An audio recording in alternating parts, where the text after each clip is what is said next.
ਪੱਖੇ ਦੇ ਥੱਲੇ ਬੈਠਦੇ ਆ, ਏਸੀ ਥੱਲੇ ਬੈਠਦੇ ਆ, ਹੀਟਰ ਥੱਲੇ ਬੈਠਦੇ ਆ, ਮਾਲਸ਼ ਕਰਾਉਂਦੇ ਆ, ਗੱਡੀ ਵਿੱਚ ਘੁੰਮਣ ਫਿਰਨ ਜਾਂਦੇ ਆ, ਇਹ ਸਾਰਾ ਕਾਮ ਆ। ਸਾਰਾ ਕੱਲਾ ਭੋਗ ਉਲਾਸ ਦੇ ਵਿੱਚ ਨਹੀਂ, ਜਿੰਨੇ ਸਰੀਰ ਦੇ ਰੋਮਾਂ ਦੇ ਸੁੱਖ ਨੇ ਇਹ ਸਾਰਾ ਕਾਮ ਦਾ ਹੀ ਇਲਾਕਾ ਆਉਂਦਾ। ਹੁਣ ਬਹੁਤੇ ਜੀਵ ਜਿਹੜੇ ਨੇ ਉਹਨਾਂ ਨੇ ਗ੍ਰਸਤ ਛੱਡ ਦਿੱਤਾ, ਜਤੀ ਹੋ ਗਏ, ਪਰ ਕਾਮ ਨੂੰ ਫਿਰ ਵੀ ਨਾ ਛੱਡ ਸਕੇ। ਸਰੀਰ ਦੀ ਸਹਿਜ ਵਾਸਤੇ ਉਹਨੂੰ ਖਾਣੇ ਦੀ ਲੋੜ ਹੈ, ਜਦੋਂ ਅਸੀਂ ਖਾਣਾ ਖਾ ਕੇ ਸਾਨੂੰ ਸੁੱਖ ਮਿਲਦਾ ਉਹ ਕਾਮ ਹੈ। ਅਸੀਂ ਸੈਰ ਸਪਾਟਾ ਕਰਦੇ ਹਾਂ, ਅਸੀਂ ਪਹਾੜਾਂ ਵਿੱਚ ਘੁੰਮਣ ਫਿਰਨ ਜਾਂਦੇ ਹਾਂ, ਅਸੀਂ ਮਹਿੰਗੀਆਂ ਚੀਜ਼ਾਂ ਦੇ ਜਿਹੜੇ ਸ਼ੌਕੀਨ ਹੋ ਜਾਂਦੇ ਹਾਂ, ਸ਼ੌਹਰਤ ਦੇ ਵਿੱਚ, ਪੈਸੇ ਦੇ ਵਿੱਚ, ਉਹ ਵੀ ਸਾਰਾ ਕਾਮ ਹੈ। ਏਸੀ ਥੱਲੇ ਬੈਠਦੇ ਹਾਂ ਸਾਰੀ ਦਿਹਾੜੀ, ਅਸੀਂ ਸੋਹਣੇ ਦਸ਼ਾਲਿਆਂ ਦੇ ਵਿੱਚੋਂ ਨਹੀਂ ਨਿਕਲਦੇ, ਉਹ ਵੀ ਕਾਮ ਹੈ। ਹੁਣ ਇਸੇ ਤਰ੍ਹਾਂ ਕ੍ਰੋਧ ਦਾ ਇਲਾਕਾ ਆ ਗਿਆ। ਕ੍ਰੋਧ ਦੇ ਵਿੱਚ ਅਸੀਂ ਛੋਟੀ ਛੋਟੀ ਗੱਲਾਂ ਦੀ ਖਿਝ ਚੜ੍ਹਨੀ, ਪਰਿਵਾਰ ਦੇ ਵਿੱਚ ਮਾੜੇ ਬਚਨ ਕਰਨੇ। ਤੇ ਜਦੋਂ ਸਾਡੀ ਕ੍ਰੋਧ ਕਿੱਥੋਂ ਪ੍ਰਗਟ ਹੁੰਦਾ ਹੈ? ਕ੍ਰੋਧ ਦੇ ਪ੍ਰਗਟ ਹੋਣ ਦੇ ਦੋ ਬੀਜ ਨੇ, ਇਹ ਸਾਰੇ ਧਿਆਨ ਨਾਲ ਆਪਾਂ ਸੁਣੀ ਜਾਣਾ। ਕ੍ਰੋਧ ਪ੍ਰਗਟ ਹੁੰਦਾ ਹੈ ਆਸਾ ਤੇ ਮਨਸਾ ਤੋਂ। ਜਦੋਂ ਮਨ ਆਸ ਰੱਖਦਾ ਹੈ, ਆਹ ਕੰਮ ਇਸ ਤਰ੍ਹਾਂ ਹੋਣਾ ਚਾਹੀਦਾ ਹੈ, ਆਹ ਜੀਵ ਇਸ ਤਰ੍ਹਾਂ ਹੋਣਾ ਚਾਹੀਦਾ, ਇਹ ਆਸ ਹੋ ਗਈ ਸਾਡੀ। ਹੁਣ ਜਦੋਂ ਆਸ ਰੱਖਦਾ ਹੈ ਤੇ ਉਹ ਹੁਕਮ ਨੂੰ ਭੁੱਲ ਜਾਂਦਾ ਹੈ ਕਿ ਮੈਂ ਤਾਂ ਇੱਥੇ ਮੈਨੇਜ ਨਹੀਂ ਕਰਦਾ ਪਿਆ, ਮੈਨੇਜ ਕਰਨ ਵਾਲਾ ਤਾਂ ਕੋਈ ਹੋਰ ਹੈ ਨਾ। ਅਸੀਂ ਆਸ ਰੱਖ ਲਈ ਵੀ ਆਹ ਜਿਹੜਾ ਹੈ ਇਸ ਤਰ੍ਹਾਂ ਕੰਮ ਹੋਣਾ ਚਾਹੀਦਾ, ਉਹਦੇ ਪ੍ਰਤੀ ਫਿਰ ਅਸੀਂ ਮਨਸਾ ਬਣਾਉਨੇ ਆ। ਮਨਸਾ ਵੀ ਜੇ ਆਹ ਕੰਮ ਮੇਰਾ ਬਣ ਗਿਆ ਤੇ ਆਹ ਮੈਨੂੰ ਸੁੱਖ ਮਿਲਣਗੇ, ਫਿਰ ਮੈਂ ਐਵੇਂ ਕਰਾਂਗਾ, ਉਹ ਕਰਾਂਗਾ। ਆਸਾ ਤੇ ਮਨਸਾ। ਹੁਣ ਜਿੰਨੀ ਉਹਨੇ ਆਸ ਰੱਖੀ ਏ, ਜੋ ਉਹਦੀ ਮਨਸ਼ਾ ਹੈ, ਮਨਸ਼ਾ ਹੁੰਦੀ ਏ ਸੋਚਣ ਸ਼ਕਤੀ, ਆਉਣ ਵਾਲੀਆਂ ਫਿਊਚਰ ਪਲੈਨਿੰਗਸ। ਆਸਾਂ ਹੁੰਦੀਆਂ ਨੇ ਆਹ ਕੰਮ ਕਰਾਂਗੇ, ਮਨਸ਼ਾ ਹੁੰਦੀਆਂ ਨੇ ਇਹਦੇ ਵਿੱਚੋਂ ਇਹ ਪ੍ਰਾਪਤੀ ਹੋਏਗੀ, ਫਿਊਚਰ ਪਲੈਨਿੰਗਸ ਕੀ ਹੋਣਗੀਆਂ, ਉਹ ਕੀ ਹੋਣਗੇ। ਜਦੋਂ ਇਹ ਪੂਰੀ ਨਹੀਂ ਹੁੰਦੀ ਤਾਂ ਫਿਰ ਕ੍ਰੋਧ ਦਾ ਜਨਮ ਹੁੰਦਾ। ਮੰਨ ਲਓ ਮੈਂ ਇੱਥੇ ਆਸ ਕਰਕੇ ਬੈਠਾ, ਮੈਂ ਆਰਾਮ ਨਾਲ ਬੈਠਾ, ਤੇ ਮੈਨੂੰ ਹੁਣ ਇਹ ਵੀ ਮੈਂ ਆਰਾਮ ਨਾਲ ਬੈਠਾ, ਮੈਨੂੰ ਕੋਈ ਛੇੜੇ ਨਾ। ਕਿਸੇ ਨੇ ਆ ਕੇ ਮੇਰੀ ਆਸਾ ਮਨਸ਼ਾ ਦੇ ਅਕੋਰਡਿੰਗ ਨਹੀਂ ਚੱਲਿਆ, ਉਹਨੇ ਮੈਨੂੰ ਐ ਕੀਤਾ, ਉੱਠ ਇੱਥੋਂ, ਮੈਨੂੰ ਕ੍ਰੋਧ ਆ ਗਿਆ। ਕੀ ਗੱਲ? ਆਸਾ ਤੇ ਮਨਸ਼ਾ ਜਿਹੜੀਆਂ ਨੇ ਇਹ ਕ੍ਰੋਧ ਦੀ ਜਣਨੀ ਹੈ। ਦੂਜਾ ਬੀਜ ਹੈ ਕ੍ਰੋਧ ਦਾ ਕਾਮ। ਕਾਮ ਤੋਂ ਕ੍ਰੋਧ ਪ੍ਰਗਟ ਹੁੰਦਾ ਹੈ। ਕਾਮ ਹੈ, ਜਿਵੇਂ ਤੁਹਾਨੂੰ ਦੱਸ ਦਿੱਤਾ, ਕਾਮ ਦਾ ਇਲਾਕਾ ਸਰੀਰਕ ਸੁੱਖ ਹੈ। ਕਾਮ ਦੀ ਅਵਸਥਾ ਵਿੱਚ ਅਸੀਂ ਬਚਪਨ ਤੋਂ ਹੀ ਆ ਜਾਂਦੇ ਹਾਂ। ਜਦੋਂ ਬੱਚਾ ਮਾਤਾ ਦਾ ਦੁੱਧ ਚੁੰਘਦਾ ਆ, ਅਸੀਂ ਚੁੰਘਿਆ ਮਾਤਾ ਦਾ ਦੁੱਧ, ਉੱਥੋਂ ਕਾਮ ਸ਼ੁਰੂ ਹੋ ਗਿਆ, ਉਹ ਕਾਮ ਆ।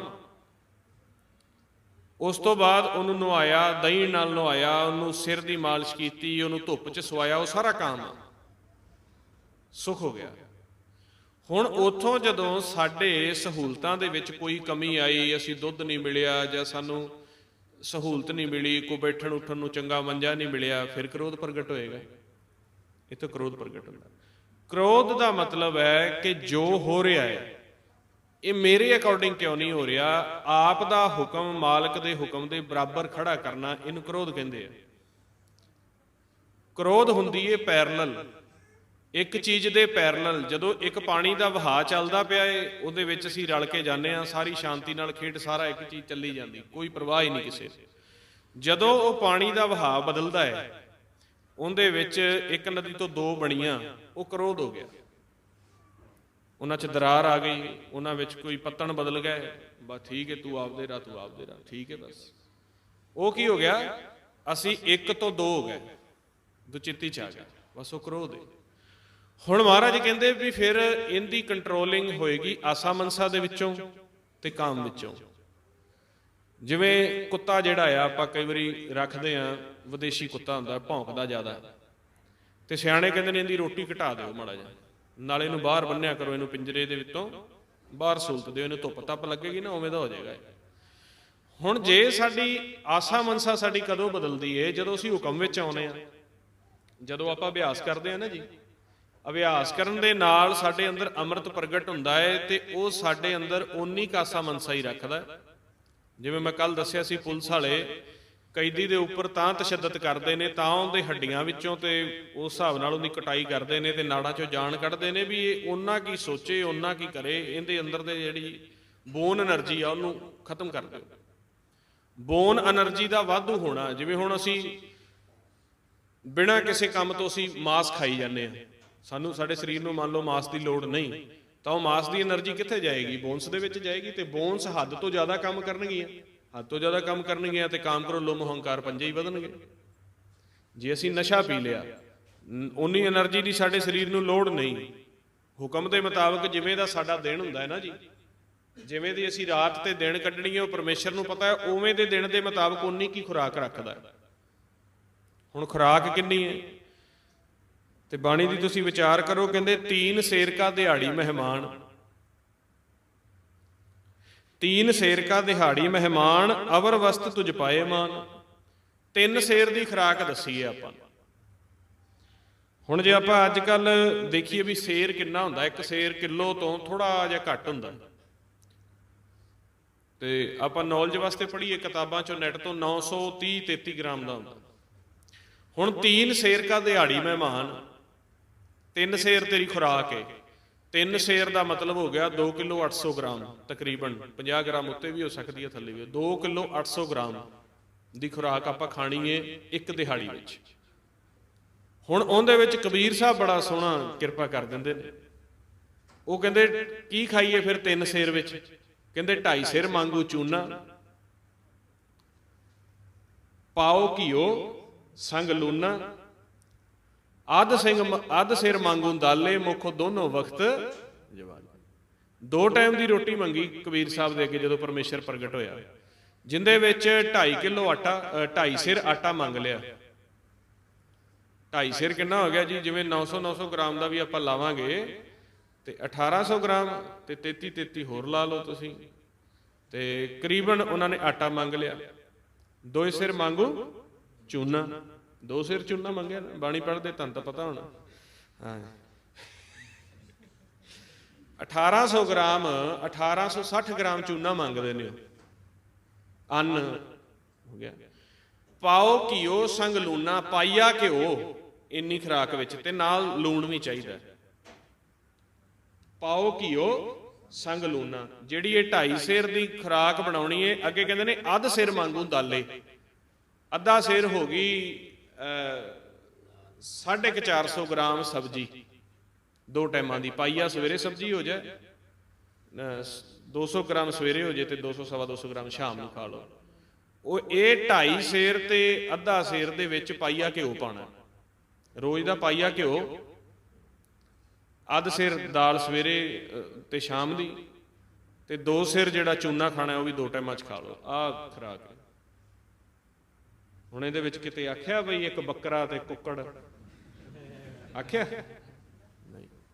ਮਹਾਰਾਜ ਕਹਿੰਦੇ 3 ਸੇਰ ਕਾ ਦਿਹਾੜੀ ਮਹਿਮਾਨ। ਇਹ ਤਾਂ ਨਹੀਂ ਨਾ ਆਖਿਆ ਵੀ ਮੱਛੀ ਥੋੜੀ ਜਿਹੀ ਖਾ ਲਓ, ਥੋੜਾ ਜਿਹਾ ਫੈਟ ਲੈ ਲਓ। ਉਦੋਂ ਇਹਨਾਂ ਕੁਛ ਹੁੰਦਾ ਹੀ ਨਹੀਂ ਸੀ। ਤੁਸੀਂ ਅੱਜ ਤੋਂ 20-25 ਸਾਲ ਆਪਣੇ ਘਰ ਰਿਸ਼ਤੇਦਾਰ ਆਉਂਦੇ ਹੁੰਦੇ ਸੀ, ਜਿਨ੍ਹਾਂ ਦਿਨਾਂ 'ਚ ਲਾਈਟ ਕਦੇ ਆਉਂਦੀ, ਫਰਿੱਜ ਕਿਸੇ ਦੇ ਘਰ ਹੁੰਦੀ, ਉਦੋਂ ਆਪਾਂ ਉਹਨਾਂ ਨੂੰ ਕਿਵੇਂ ਸੇਵਾ ਕਰਦੇ ਸਾਂ ਵੀ ਵੱਧ ਕਰਨਾ। ਤੇ ਕੋਰੇ ਘੜੇ ਦੇ ਪਾਣੀ ਦੇ ਵਿੱਚ ਆਪਾਂ ਅੰਬ ਜਿਹੜੇ ਹੁੰਦੇ ਸੀ ਉਹ ਡੁਬੋ ਕੇ ਰੱਖ ਦਿੰਦੇ ਵੀ ਅੱਜ ਫੁੱਫੜ ਆਉਂਦਾ ਪਿਆ, ਤੇ ਅੰਬ ਪਹਿਲਾਂ ਹੀ ਡੋਬ ਦੇਣੇ। ਤੇ ਉਹ ਅੰਬਾਂ ਦਾ ਰਾਤ ਨੂੰ ਉਹਦੇ ਮਧਨੇ ਦੇ ਨਾਲ ਹੀ ਮੈਂਗੋ ਸ਼ੇਕ ਬਣਾ ਲੈਣਾ, ਤੇ ਜਾਂ ਠੰਡੇ ਅੰਬ ਹੁੰਦੇ ਸੀ ਗਰਮੀਆਂ 'ਚ ਉਹ ਖਵਾ ਦੇਣੇ। ਜਾਂ ਕੋ ਵੱਧ ਕਰਦਾ ਤੇ ਭੂਆ ਫੁੱਫੜ ਆਉਂਦੇ, ਕੇਲੇ ਕੂਲੇ ਲੈ ਆਉਂਦੇ, ਹੋਰ ਕੀ ਸੀਗਾ। ਤੇ ਜਾਂ ਉਹ ਗੋਲੀ ਵਾਲਾ ਬੱਤਾ ਲਿਆ ਕੇ ਤੇ ਆਪਾਂ ਦੁੱਧ ਵਿੱਚ ਪਾ ਲੈਂਦੇ। ਹੁਣ ਜਿਵੇਂ ਕਲਾ ਦਾ ਯੁੱਗ ਵਧਿਆ ਹੈ ਤੇ ਹਰ ਫਰੂਟ ਵੀ 12 ਮਾਸੀ ਹੋ ਗਿਆ, ਸਾਰੀ ਸਬਜ਼ੀ ਵੀ 12 ਮਾਸੀ ਹੋ ਗਈ ਹੈ, ਤੇ ਕਣਕ ਵੀ 12 ਮਾਸੀ ਹੋ ਗਈ। ਸਹੂਲਤ ਇੰਨੀ ਆ ਗਈ, ਇਸ ਕਰਕੇ ਸਾਡਾ ਬੈਲੈਂਸ ਵਿਗੜ ਗਿਆ। ਹੁਣ ਅਸੀਂ ਆਪਦੇ ਭਾਣੇ ਤਾਂ ਖਾਤਰਦਾਰੀ ਕਰਦੇ ਹਾਂ, ਪਰ ਜਿਹੜਾ ਮੈਡੀਕਲ ਸਾਇੰਸ ਨੇ ਰਿਸਰਚ ਕੀਤੀ ਹੈ, ਉਹਨਾਂ ਨੇ ਜਿਹੜਾ ਇਹਦੀ ਤੁਲਨਾ, ਕੋਲਡ ਡਰਿੰਕ ਦੀ ਤੁਲਨਾ ਟੋਇਲਟ ਕਲੀਨਰ ਨਾਲ ਕੀਤੀ ਹੈ। ਉਹ ਕਹਿੰਦੇ ਤੁਹਾਨੂੰ ਵਿਸ਼ਵਾਸ ਨਹੀਂ ਆਉਂਦਾ ਤੇ ਤੁਸੀਂ ਟੋਇਲਟ ਦੇ ਵਿੱਚ ਕੋਲਡ ਡਰਿੰਕ ਪਾ ਦਿਓ 200 ਗ੍ਰਾਮ, ਅੱਧੇ ਘੰਟੇ ਬਾਅਦ ਤੁਸੀਂ ਬਰਸ਼ ਮਾਰੋ, ਤੁਹਾਨੂੰ ਬਿਲਕੁਲ ਹਾਰਪਿਕ ਜਿਵੇਂ ਹੁੰਦਾ ਹੈ ਨਾ ਉਹਦੇ ਵਰਗੀ ਸਫਾਈ ਦੇਗਾ। ਕਰਕੇ ਵੇਖ ਲਓ ਤੁਸੀਂ। ਤੇ ਅਸੀਂ ਜਿਹੜਾ ਮਹਿਮਾਨ ਆਉਂਦਾ, ਅਸੀਂ ਆਪਦੇ ਭਾਣੇ ਉਹਨੂੰ ਐ ਬਿਲਕੁਲ ਤੇਜ਼ਾਬ ਪਰੋਸ ਕੇ ਲਓ ਜੀ। ਤੇ ਜੇ ਉਹਨੇ ਅਗਲੇ ਨਾ ਦਿੱਤਾ ਆਂਦਾ ਇਹਨਾਂ ਠੰਡਾ ਹੀ ਨਹੀਂ ਪਿਆਇਆ, ਇਹ ਦੁੱਧ ਹੀ ਲਈ ਫਿਰਦੇ ਨੇ, ਕੰਜੂਸੀ ਨਾਲ ਸਾਰਦੇ ਨੇ। ਅੰਦਰ ਦੀ ਸਫਾਈ ਕਰਦੇ ਕਰਦੇ ਸਾਰਾ ਹੀ ਸਾਫ਼ ਨਾ ਹੋ ਜਾਏ ਕੰਮ। ਮਹਾਰਾਜ ਕਹਿੰਦੇ ਨੇ 2 ਸਿਰ ਮੰਗੂ ਚੂਨਾ, ਪਾਓ ਘੀਓ ਸੰਗ ਲੂਨਾ, ਅੱਧ ਸਿਰ ਮੰਗੂ ਦਾਲੇ, ਮੁਕ ਦੋਨੋਂ ਵਕਤ ਜਿਵਾਲੇ। ਫਿਰ ਅੱਗੇ ਕੀ ਬਚਨ ਕੀਤਾ? ਮਹਾਰਾਜ ਨੂੰ ਕਹਿੰਦੇ ਪਏ ਨੇ ਸਿੱਧਾ ਡਾਇਰੈਕਟ, ਦਰਗਾਹ 'ਚ ਪੇਸ਼ ਹੋ ਗਏ ਤੇ ਆਹ ਕੁਛ ਮੰਗਿਆ ਨੇ। ਲਓ ਵੇਖ ਲਓ, ਕੋਈ ਇੰਡਸਟਰੀ ਨਹੀਂ ਉਹਨਾਂ ਨੇ ਮੰਗੀ, ਕੋਈ ਬਿਜ਼ਨਸ ਨਹੀਂ ਮੰਗਿਆ, ਆਹ ਹੀ ਕੁਛ ਮੰਗੀ ਜਾਂਦੇ ਨੇ। ਭਗਤ ਇੰਨੇ ਭੋਲੇ ਹੁੰਦੇ ਨੇ। ਫਿਰ ਅੱਗੇ ਕਹਿੰਦੇ ਖਾਟ ਮੰਗੂ ਚੌਪਾਈ, ਚਾਰ ਪੈਰਾਂ ਵਾਲਾ ਵਧੀਆ ਮੰਜਾ ਹੋਵੇ, ਚਾਰ ਪਾਈ ਹੋਵੇ। ਚਾਰ ਪਾਈ ਹੁੰਦੀ, ਇੱਕ ਤਾਂ ਫੋਲਡ ਹੋ ਜਾਂਦਾ ਨਾ ਮੰਜਾ, ਇੱਕ ਵਧੀਆ ਜਿਹੜਾ ਵੱਡਾ ਮੰਜਾ ਹੁੰਦਾ ਸੀ ਜਿਹਨੂੰ 2-3 ਜਣੇ ਲੱਗ ਕੇ ਚੱਕਦੇ ਸੀ। ਖਾਟ ਮੰਗੂ ਚੌਪਾਈ, ਸਿਰਹਾਣਾ ਅਵਰ ਤੁਲਾਈ, ਉੱਪਰ ਕੋ ਮੰਗੂ ਖੀਂਦਾ, ਤੇਰੀ ਭਗਤ ਕਰੇ ਜਨ ਥੀਂਦਾ। ਤਲਾਈ ਵਿਛਾਣ ਲਈ ਵੀ ਮੰਗ ਲਈ, ਵੀ ਮੰਜਾ ਸਿੱਧਾ ਦੌਣ ਚੁਵੇਗੀ। ਇੱਕ ਤਲਾਈ, ਸਿਰਹਾਣਾ, ਉੱਤੇ ਲੈਣ ਨੂੰ ਰਜਾਈ, ਥੀਂਦਾ ਕਹਿੰਦੇ। ਫਿਰ ਤੇਰੀ ਭਗਤ ਬੜੇ ਆਨੰਦ ਨਾਲ ਮੈਂ ਕਰ ਸਕਦਾ, ਤੇਰੀ ਭਗਤ ਕਰਾਏ ਜਨ ਥੀਂਦਾ, ਰੱਜਿਆ ਪੁੱਜਿਆ ਕਰਾਂਗਾ। ਕਿਉਂਕਿ ਮਹਾਰਾਜ ਕਹਿੰਦੇ ਭੂਖੇ ਭਗਤ ਨਾ ਕੀਜੇ, ਵੀ ਜਿਹੜੀ ਆ ਸਵਾਸਾਂ ਦੀ ਮਾਲਾ ਹੈ ਆਪਦੀ ਪੁੱਠੀ ਲੈ ਲਾ ਭਾਈ, ਸਾਡੇ ਤੋਂ ਇਸ ਤਰ੍ਹਾਂ ਸਹੂਲਤ ਤੂੰ ਦਿੰਦਾ ਨਹੀਂਗਾ ਤੇ ਮਾਲਾ ਚਲਾਈ ਜਾਣਾ। ਸਵਾਸਾਂ ਦੀ ਮਾਲਾ ਹੈ ਨਾ, ਜਾਂ ਮਾਲਾ ਆਪਣੀ ਲੀਜਿਆ, ਕਹਿੰਦੇ ਲੈ ਲਾ ਆਪਦੀ ਮਾਲਾ ਵਾਪਸ ਲੈ ਲਾ। ਹਾਂ, ਉਹਨਾਂ ਨੇ ਕਿੰਨਾ ਕੁ ਮੰਗਿਆ, ਇਹ ਸਾਨੂੰ ਉਹਨਾਂ ਨੇ ਮੰਗ ਕੇ ਦਿਖਾਇਆ ਵੀ ਇੰਨੀ ਕੀ ਜ਼ਰੂਰਤ ਹੈ। 3 ਸੇਰ ਕਾ ਦਿਹਾੜੀ ਮਹਿਮਾਨ, ਇੱਕ ਦਿਨ ਦਾ ਮਹਿਮਾਨ ਤੈਨੂੰ ਬਣਾ ਕੇ ਦਿਹਾੜੀ ਵਿੱਚ ਭੇਜਿਆ ਜਾਂਦਾ, 3 ਸੇਰ ਭੋਜਨ ਛਕ ਕੇ ਤੇ ਆਨੰਦ ਹੋ ਜਾ ਕਰ। ਫਿਰ ਕਹਿੰਦੇ ਮੈਂ ਨਾ ਹੀ ਕੀਤਾ ਲੱਭੋ, ਮੈਂ ਲੋਭ ਨਹੀਂ ਕਰਦਾ ਪਿਆ। ਇੱਕ ਨਾਮ ਤੇਰਾ ਮੈਂ ਫੱਬੋ, ਮੈਨੂੰ ਮੈਂ ਤੇਰੇ ਨਾਮ ਦੀ ਕਮਾਈ ਕਰਨੀ ਹੁੰਦੀ ਏ, ਤੇ ਇਹ ਨਾਮ ਵਾਸਤੇ ਮੈਨੂੰ ਇਹ ਚੀਜ਼ਾਂ ਚਾਹੀਦੀਆਂ ਨੇ, ਮੈਂ ਲੋਭ 'ਚ ਨਹੀਂ ਮੰਗਦਾ ਪਿਆ। ਜੇ ਹੁਣ ਮੈਂ ਅਭਿਆਸ ਕਰਾਂ, ਹੁਣ ਮੈਂ ਸਵੇਰ ਤੋਂ ਆਪਾਂ ਅਭਿਆਸ ਕਰਾਉਣਾ ਤੁਹਾਨੂੰ, ਤੇ ਸਾਰਾ ਦਿਨ ਜ਼ੋਰ ਤਾਂ ਇਸੇ ਦਾ ਹੀ ਲੱਗਣਾ ਹੈ ਨਾ। ਤੇ ਜੇ ਆਪਾਂ ਇਹਨੂੰ ਆਖੀਏ ਨਹੀਂ ਜੀ ਅਲਭਾਰ ਖਾਓ, ਭੋਏ ਤੇ ਸੌ ਜਾਓ, ਹੋਰ ਕੋਈ ਗੱਲ ਨਹੀਂ, ਪਾਣੀ ਨਾਲ ਹੀ ਸਾਰ ਲਓ, ਨਹੀਂ। ਕਹਿੰਦੇ ਮੈਂ ਨਾ ਹੀ ਕੀਤਾ ਲੱਭੋ, ਇੱਕ ਨਾਉ ਤੇਰਾ ਮੈਂ ਫੱਬੋ, ਕਹੇ ਕਬੀਰ ਮਨ ਮਾਨਿਆ, ਮਨ ਮਾਨਿਆ ਤੋ ਮੇਰਾ ਮਨ ਮੰਨ ਗਿਆ, ਇਹਦੇ 'ਚ ਕਿੱਡੀ ਗੱਲ। ਹੁਣ ਜਦੋਂ ਭਗਤ ਧੰਨਾ ਜੀ ਮਾਲਕ ਦੇ ਸਨਮੁਖ ਹੋਏ, ਉਹਨਾਂ ਨੇ ਵੱਖਰੀਆਂ ਚੀਜ਼ਾਂ ਮੰਗ ਲਈਆਂ। ਕਬੀਰ ਸਾਹਿਬ ਨੇ ਤਾਂ ਇੱਥੋਂ ਤੱਕ ਹੀ ਕੀਤਾ ਕਿ ਕਿੰਨੀ ਕੁ ਖੁਰਾਕ ਮੈਨੂੰ ਚਾਹੀਦੀ ਆ, ਕਿੰਨਾ ਕੁ ਸਾਰਾ ਖੇਲ ਮੈਨੂੰ ਚਾਹੀਦਾ ਆ। ਤੇ ਉਹ ਭਗਤ ਧੰਨਾ ਜੀ ਜਦੋਂ ਮਹਾਰਾਜ ਸੱਚੇ ਪਾਤਸ਼ਾਹ ਦੇ ਕੋਲ ਗਏ ਤੇ ਉਹਨਾਂ ਨੇ ਪਹਿਲੋਂ ਆਪਦੀ ਹੱਡ ਬੀਤੀ ਸੁਣਾਈ। ਧੰਨਾ ਜਦੋਂ ਅੰਦਰ ਸੰਸਾਰ ਦੇ ਵਿੱਚ ਜਾ ਕੇ ਵੜਿਆ ਤੇ ਉਹਨਾਂ ਨੇ ਵੀ ਫਿਰ ਇਹੀ ਖੇਲ ਕਹੀ। ਉਹ ਜਦੋਂ ਮੰਗਣ ਆਏ, ਕਹਿੰਦੇ ਦਾਲ ਸੀਧਾ ਮੰਗੋ ਘੀਓ, ਹਮਰਾ ਖੁਸ਼ੀ ਕਰੈ ਨਿਤ ਜੀ। ਹੁਣ ਉਹਨਾਂ ਨੇ ਵੀ ਚੂਨਾ ਮੰਗਿਆ। ਦਾਲ ਹੁੰਦੀ ਹੈ ਸਬਜ਼ੀ, ਦਾਲ ਜਿਵੇਂ ਆਪਾਂ ਤਾਂ ਇਹਨਾਂ ਨੂੰ ਦਾਲ ਕਹਿੰਦੇ ਆ ਨਾ, ਮਾਲਵੇ 'ਚ ਅੱਜ ਵੀ ਸਾਰੀ ਚੀਜ਼ ਨੂੰ, ਸੁੱਕੀ ਸਬਜ਼ੀ ਨੂੰ ਵੀ ਦਾਲ ਕਹਿੰਦੇ, ਛੋਲਿਆਂ ਨੂੰ ਵੀ ਦਾਲ ਹੀ ਕਹਿੰਦੇ ਨੇ ਸਾਰੇ। ਦਾਲ ਸੀਂਦਾ ਮੰਗੂ ਘੀਓ, ਘਿਓ ਜ਼ਰੂਰੀ ਮੰਗਿਆ। ਵੇਖੋ ਹਰੇਕ ਜਗ੍ਹਾ ਤੇ ਗੁਰਬਾਣੀ ਆਉਂਦਾ। ਡਾਕਟਰ ਕਹਿੰਦੇ ਨੇ ਖਾਣਾ ਨਹੀਂ, ਭਗਤ ਕਹਿੰਦੇ ਖਾਣਾ, ਕਿਉਂਕਿ ਘਿਓ ਜਿਹੜਾ ਹੈ ਨਾੜਾਂ ਨੂੰ ਤਰ ਰੱਖਦਾ ਹੈ। ਦਾਲ ਸੀਂਦਾ ਮੰਗੂ ਘੀਓ, ਹਮਰਾ ਖੁਸ਼ੀ ਕਰੈ ਨਿਤ ਜੀਓ, ਪਨੀਆਂ ਛਾਦਨ ਨੀਕਾ, ਅਨਾਜ ਮੰਗੂ 7 ਸੀ। ਜਿਹੜੀ ਕਣਕ ਨੂੰ 7 ਸੀਆਂ ਲੱਗੀਆਂ ਹੋਣ, ਉਹ ਅਨਾਜ ਚਾਹੀਦਾ। ਜਿਵੇਂ ਹੁਣ ਗੁਰਮੁਖ ਜਦੋਂ ਇੱਥੇ ਤੁਹਾਡਾ ਵਾਸਤੇ ਲੰਗਰ ਦਾ ਪ੍ਰਬੰਧ ਕਰਨਾ ਹੁੰਦਾ ਹੈ ਨਾ, ਤੇ ਕਹਿੰਦੇ ਆਟਾ ਪਿਆਉਣਾ, ਤੇ ਕਹਿੰਦੇ ਆਪਾਂ ਇੱਥੋਂ ਲੈ ਆਈਏ। ਮੈਂ ਕਿਹਾ ਨਹੀਂ, ਭਗਤਾਂ ਵਾਸਤੇ ਸਪੈਸ਼ਲ ਅਨਾਜ, ਮੈਂ ਕਿਹਾ ਉੱਥੋਂ MP ਵਾਲੀ ਮਿਲਦੀ ਕਣਕ, ਉਹ ਲਿਆਓ।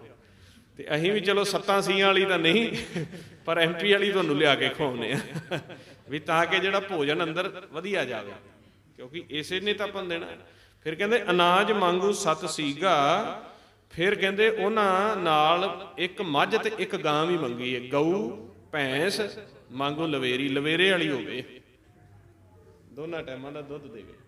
ਗਊ ਭੈਂਸ ਮੰਗੂ ਲਵੇਰੀ, ਇੱਕ ਤਾਜਨ ਤੁਰੀ ਚੰਗੇਰੀ। ਆਲਾ ਮੈਂ ਪ੍ਰਚਾਰ ਕਰਨ ਜਾਣਾ ਹੁੰਦਾ, ਮੈਨੂੰ ਘੋੜੀ ਵੀ ਚਾਹੀਦੀ। ਘੋੜੀ ਤਾਂ ਮੰਗੀ ਏ ਵੀ ਮੈਂ ਤੇਰਾ ਪ੍ਰਚਾਰ ਕਰਨ ਕਿੰਦੇ ਤੇ ਜਾਵਾਂਗਾ। ਇੱਕ ਤਾਜਰ ਚੋਰੀ ਚੰਗੇਰੀ। ਫਿਰ ਕਹਿੰਦੇ ਘਰ ਕੀ ਹੁਣ ਚੰਗੀ ਜਨ ਧੰਨਾ ਲਵੇ, ਵੀ ਮੇਰਾ ਮੈਂ ਜਦੋਂ ਜਾਣਾ ਹੈ ਤੇ ਮੈਂ ਵਾਪਸ ਆਉਣਾ ਹੈ, ਤੇ ਘਰ ਆਉਂਦਿਆਂ ਨੂੰ ਮੈਨੂੰ ਸਾਰੀ ਸਹੂਲਤ ਚਾਹੀਦੀ, ਤੇ ਇਸ ਕਰਕੇ ਮੈਨੂੰ ਘਰ ਵਾਲੀ ਵੀ ਚਾਹੀਦੀ। ਜਨ ਧੰਨਾ ਦੇਵੇ। ਮਤਲਬ ਉਹਨਾਂ ਨੇ ਕੀ ਕੀਤਾ, ਜਿਹੜੀ ਆਪਣੀ ਗੱਲ ਚੱਲਦੀ ਸੀਗੀ, ਇੰਨਾ ਕੁ ਕਾਮ ਮੰਗਿਆ, ਬਸ ਸਹੂਲਤ। ਕਾਮ ਦੀ ਜਿਹੜੀ ਜਿੰਨੀ ਆਪਾਂ ਵੱਧ ਸਹੂਲਤ ਕਰਦੇ ਜਾਵਾਂਗੇ, ਉਹਨਾਂ ਅਸੀਂ ਫਿਰ ਜਾਲ ਦੇ ਵਿੱਚ ਫਸਦੇ ਜਾਵਾਂਗੇ। ਹੁਣ ਸਾਨੂੰ ਪੱਖਿਆਂ ਦੀ ਜੇਲ੍ਹ ਲੱਗ ਚੁੱਕੀ ਹੈ। ਪੱਖੇ ਇੱਕ ਜੇਲ੍ਹ ਦਾ ਕੰਮ ਕਰਦੇ ਨੇ। ਜੇ ਪੱਖਾ ਨਾ ਚੱਲੇਗਾ ਤੇ ਤੁਸੀਂ ਖਤਮ ਹੋ ਜਾਓਗੇ, ਨਸ਼ਾ ਲੱਗ ਗਿਆ ਹਨ। ਏਸੀ ਨਾ ਚੱਲੇਗਾ ਤੁਸੀਂ ਰਹਿ ਹੀ ਨਹੀਂ ਸਕਦੇ। ਸੋਹਣੇ ਗੱਦਿਆਂ ਦੀ, ਸੋਹਣੇ ਬੈੱਡਾਂ ਦੀ ਇਹ ਕੀ ਹੈ? ਸਜ਼ਾ ਹੈ, ਸਜ਼ਾ ਮਿਲੀ ਹੋਈ ਹੈ। ਤੁਸੀਂ ਕਹਿੰਦੇ ਹੋ ਅਸੀਂ ਪੱਖਾ ਲਵਾ ਕੇ ਏਸੀ ਲਵਾ ਲਿਆ, ਸਾਨੂੰ ਸਹੂਲਤ ਹੈ। ਅਸੀਂ ਕਹਿੰਦੇ ਹਾਂ ਤੁਹਾਨੂੰ ਸਜ਼ਾ ਮਿਲੀ ਹੋਈ ਹੈ। ਸਜ਼ਾ ਦਾ ਮਤਲਬ ਕੀ ਹੁੰਦਾ ਹੈ? ਵੀ ਉਸ ਚੀਜ਼ ਬਿਨਾਂ ਬੰਦਾ ਜਿੰਦਾ ਨਹੀਂ ਰਹਿ ਸਕਦਾ, ਸਜ਼ਾ ਹੀ ਹੈ। ਜੇ ਚੰਗਾ ਪਲੰਗ ਨਾ ਹੋਵੇਗਾ ਮੈਂ ਸੌਂ ਨਹੀਂ ਸਕਦਾ, ਗਰਮ ਪਾਣੀ ਨਾ ਹੋਵੇਗਾ ਮੈਂ ਨਹਾ ਨਹੀਂ ਸਕਦਾ, ਤੇ ਤਾਂ ਬੰਨ ਲਿਆ ਕਾਲ ਨੇ, ਠੀਕ ਹੈ ਨਹੀਂ? ਸੋ ਇਸ ਕਰਕੇ ਮਹਾਰਾਜ ਕਹਿੰਦੇ ਨੇ ਉਹਨਾਂ ਕਾਮ ਨਹੀਂ ਵਧਾਉਣਾ। ਤਾਂ ਮਹਾਰਾਜ ਨੇ ਸਾਰਿਆਂ ਨਾਲੋਂ ਪਹਿਲਾਂ ਕਿਹਾ ਰੂਖਾ ਭੋਜਨ ਭੂਮ ਸੈਨ ਸਖੀ ਪ੍ਰਿਆ ਸੰਗ ਬਿਹਾਰ। ਰੁੱਖਾ ਮਿਲ ਜਾਵੇ, ਭੋਏ ਤੇ ਸੌਣਾ ਮਿਲ ਜਾਵੇ, ਇਹ ਮਾਲਕ ਨਾਲ ਪਿਆਰ ਨਾ ਸਾਡਾ ਟੁੱਟੇ। ਹੁਣ ਉਹ ਮਾਲਕ ਨਾਲ ਪਿਆਰ ਪਾਉਣ ਦੀ ਵਜ੍ਹਾ ਦੇ ਨਾਲ ਆਪਦੇ ਰਸ-ਕਸ ਸਾਰੇ ਤਿਆਗਦੇ ਨੇ।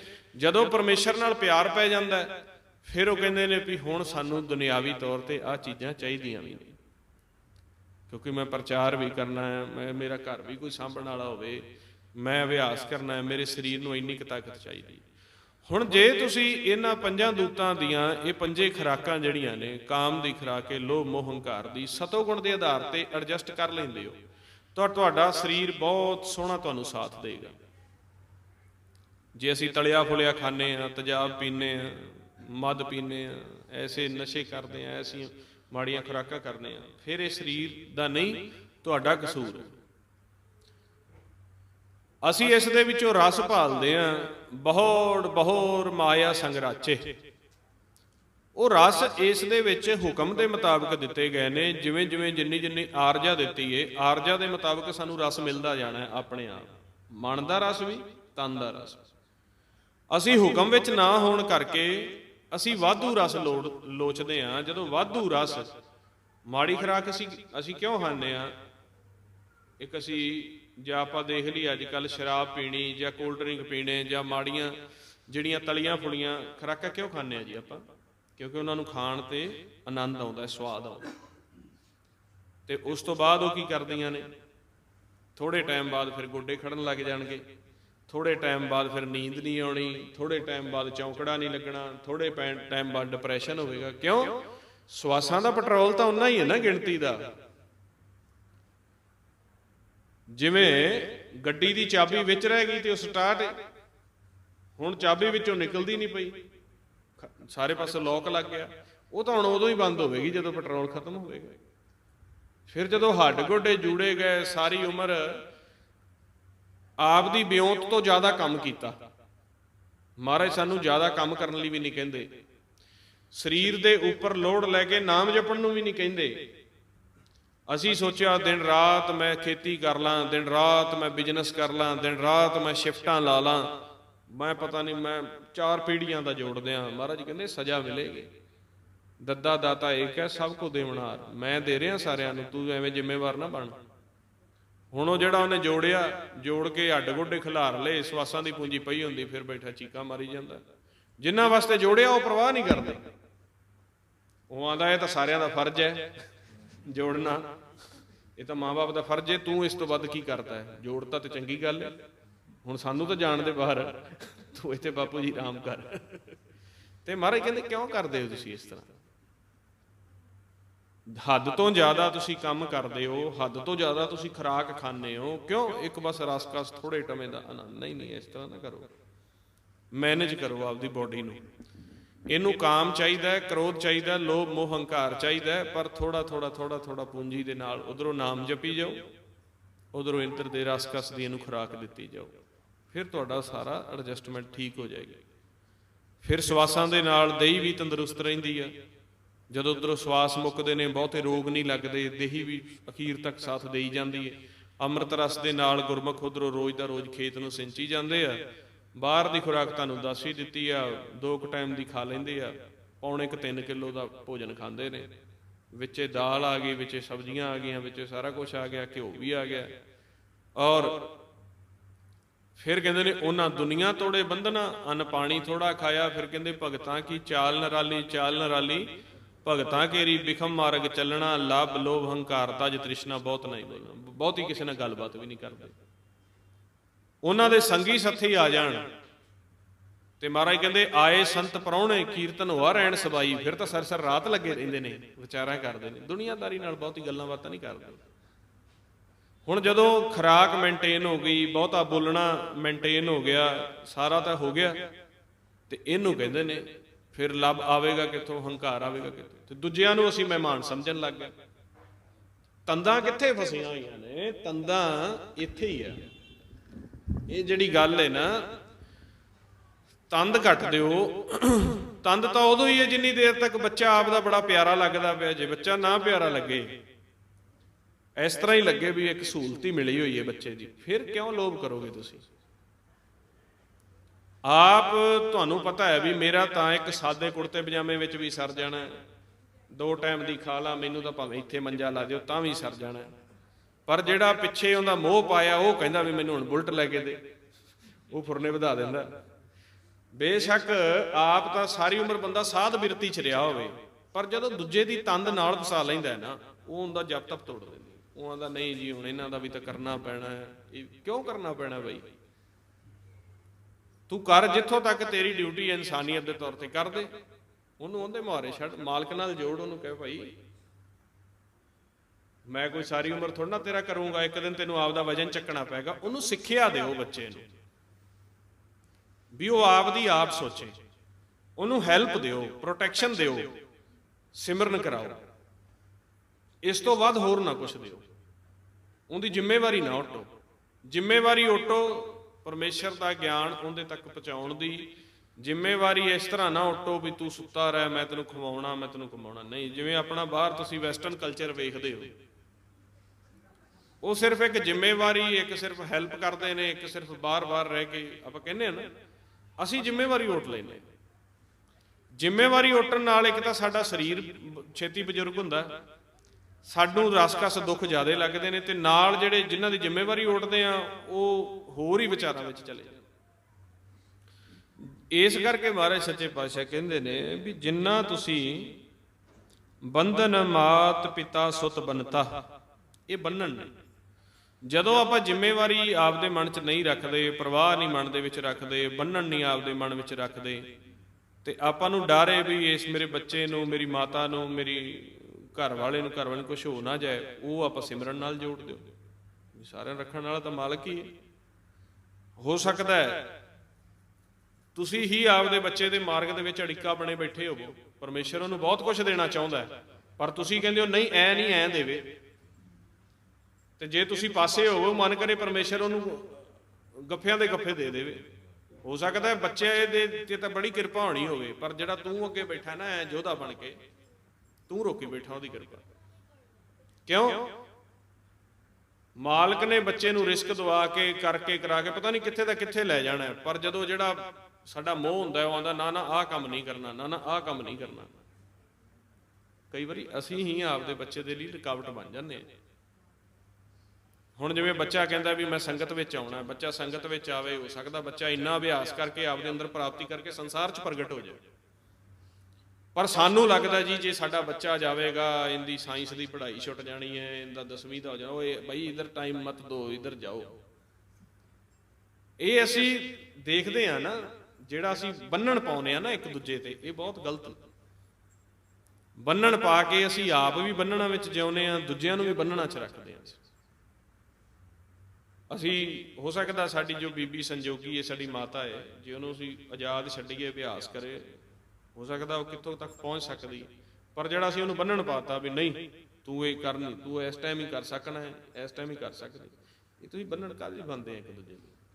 ਆਜ਼ਾਦ ਛੱਡ ਦਿਓ ਸਾਰਿਆਂ ਨੂੰ। ਵੇਖੋ, ਸਿਰਫ ਇੱਕ ਡਿਸਿਪਲਿਨ ਮੇਨਟੇਨ ਹੋਣਾ ਚਾਹੀਦਾ, ਅਨੁਸ਼ਾਸਨ ਹੋਣਾ ਚਾਹੀਦਾ ਸਾਡੇ ਵਿੱਚ। ਇੱਕ ਦੂਜੇ ਦੇ ਪ੍ਰਤੀ ਅਸੀਂ ਵਫਾਦਾਰ ਹੋਣੇ ਚਾਹੀਦੇ ਹਾਂ। ਜੇ ਵਫਾਦਾਰੀ ਟੁੱਟਦੀ ਦਿਖੇ ਤਾਂ ਅਗਲੇ ਨੂੰ ਟੋਕੋ, ਨਹੀਂ ਤਾਂ ਨਾ ਟੋਕੋ, ਅਗਲੇ ਦਾ ਜੀਵਨ ਨਾ ਖਰਾਬ ਕਰੋ, ਅਗਲੇ ਦੇ ਉੱਤੇ ਬੋਝ ਨਾ ਪਾਓ। ਕਿਉਂਕਿ ਹੁਣ ਜੋ ਸਾਡੇ ਪਰਿਵਾਰਾਂ ਦੇ ਵਿੱਚ, ਆਪਣੇ ਪਰਿਵਾਰਾਂ 'ਚ ਅੱਜ ਤੱਕ ਮਾਹੌਲ ਸੀ, ਸਾਡੇ ਬਜ਼ੁਰਗਾਂ ਨੇ ਸਾਨੂੰ ਇਹ ਮਾਇਆ ਹੀ ਦ੍ਰਿੜ ਕਰਵਾਈ।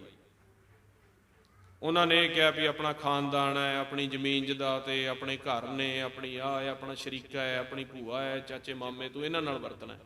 ਉਹ ਬੱਚੇ ਦੇ ਮਨ 'ਚ ਉਹੀ ਘਰ ਕਰ ਗਈਆਂ ਚੀਜ਼ਾਂ। ਉਹ ਫਿਰ ਉਹ ਹੀ ਸੋਚੀ ਜਾਂਦਾ ਵੀ ਉਹ ਮਾਮੇ ਦੇ ਜਾਣਾ, ਉਹ ਨਹੀਂ ਆਇਆ, ਉਹਦੇ ਜਾਣਾ ਉਹ ਨਹੀਂ ਆਇਆ। ਇਹੋ ਜਿਹੀਆਂ ਗੱਲਾਂ 'ਚ ਨਹੀਂ, ਉਹਨੂੰ ਸਿਮਰਨ ਨਾਲ ਜੋੜ ਦਿਓ। ਮਤਲਬ ਜਿਹੜਾ ਹੈ ਇਹ ਛੋਟੇ ਛੋਟੇ ਛੋਟੇ ਛੋਟੇ ਅਸੀਂ ਬਦਲਾਅ ਲੈ ਕੇ ਆਵਾਂਗੇ ਸਾਡੇ ਆਪ ਵਿੱਚੋਂ, ਸਾਡੇ ਪਰਿਵਾਰ ਵਿੱਚੋਂ। ਇਹ ਲਵ ਲੋਭ ਹੰਕਾਰ ਇਹ ਆਪਣੇ ਆਪ ਖਤਮ ਹੋ ਜਾਏਗਾ। ਤੇ ਸਿਮਰਨ ਨਾਲ ਜੋੜੋ ਬੱਚੇ ਨੂੰ, ਆਪ ਵੀ ਤੁਸੀਂ ਸਿਮਰਨ ਨਾਲ ਜੁੜੋ, ਮਾਲਕ ਤੋਂ ਦਾਤਾਂ ਲਵੋ, ਆਪ ਗੁਰਬਾਣੀ ਨਾਲ ਜੁੜੋ, ਆਜ਼ਾਦ ਹੋ ਜਾਓ, ਸਾਰੇ ਬੰਨਣਾ ਦੇ ਵਿੱਚੋਂ ਆਜ਼ਾਦ ਹੋ ਜਾਓ। ਇਹ ਸਾਰੀ ਵਿੱਦਿਆ ਤੁਹਾਨੂੰ ਉਦੋਂ ਆਏਗੀ ਜਦੋਂ ਤੁਸੀਂ ਇਸ ਤਰ੍ਹਾਂ ਆਰਾਧਨਾ ਕਰਕੇ ਆਪ ਦੀ ਲਿਵ ਸ਼ਬਦ ਨਾਲ ਜੋੜ ਲਓਗੇ। ਤੇ ਪਰਮੇਸ਼ਰ ਫਿਰ ਸਾਨੂੰ ਦਿਖਾਉਂਦੇ ਨੇ ਵੀ ਦੇਖ ਤੇਰੇ ਵਿੱਚ ਤੇਰਾ ਕੀ ਹੈ, ਕੁਛ ਵੀ ਨਹੀਂ ਹੈ। ਮੈਂ ਦੇਣ ਤੇ ਆਵਾਂ, ਮੈਂ ਬੜਾ ਕੁਛ ਦੇ ਦਿੰਦਾ, ਬਿਨਾਂ ਮੰਗੇ ਹੀ ਦੇ ਦਿੰਦਾ। ਮਹਾਰਾਜ ਕਹਿੰਦੇ ਹੁਣ ਜਿਵੇਂ ਗੁਰਮੁਖ ਕਹਿੰਦੇ ਵੀ ਵੱਡੇ ਭਾਈ ਸਾਹਿਬ ਕੋਲ ਗਏ, ਮੇਰੇ ਪਰਿਵਾਰ ਦੇ ਮੇਰੇ ਬੱਚੇ ਨੇ ਮੈਨੂੰ ਨਾਮ ਨਹੀਂ ਜਪਣ ਦਿੰਦੇ, ਤੇ ਮੈਂ ਉਹਨਾਂ ਨੂੰ ਕਹਿੰਦੀ ਹਾਂ ਵੀ ਤਰਮਾਲਾ ਸਾਹਿਬ ਦਾ ਗਿਆਨ ਸੁਣੋ। ਉਹ ਆਂਦਾ ਰੋਟੀ ਵੀ ਤਰਮਾਲੇ ਤੋਂ ਹੀ ਖਾ ਲਿਆ ਕਰ, ਫਿਰ ਤੇ ਉੱਥੇ ਹੀ ਰਹਿ ਤਰਮਾਲੇ ਕੋਲ, ਇੱਥੇ ਕੀ ਕਰਨੀ। ਇਸ ਤਰ੍ਹਾਂ ਓਪਨ ਹੀ ਇੱਕ ਵੀਡੀਓ ਵੀ ਪਈ ਹੋਈ ਹੈ।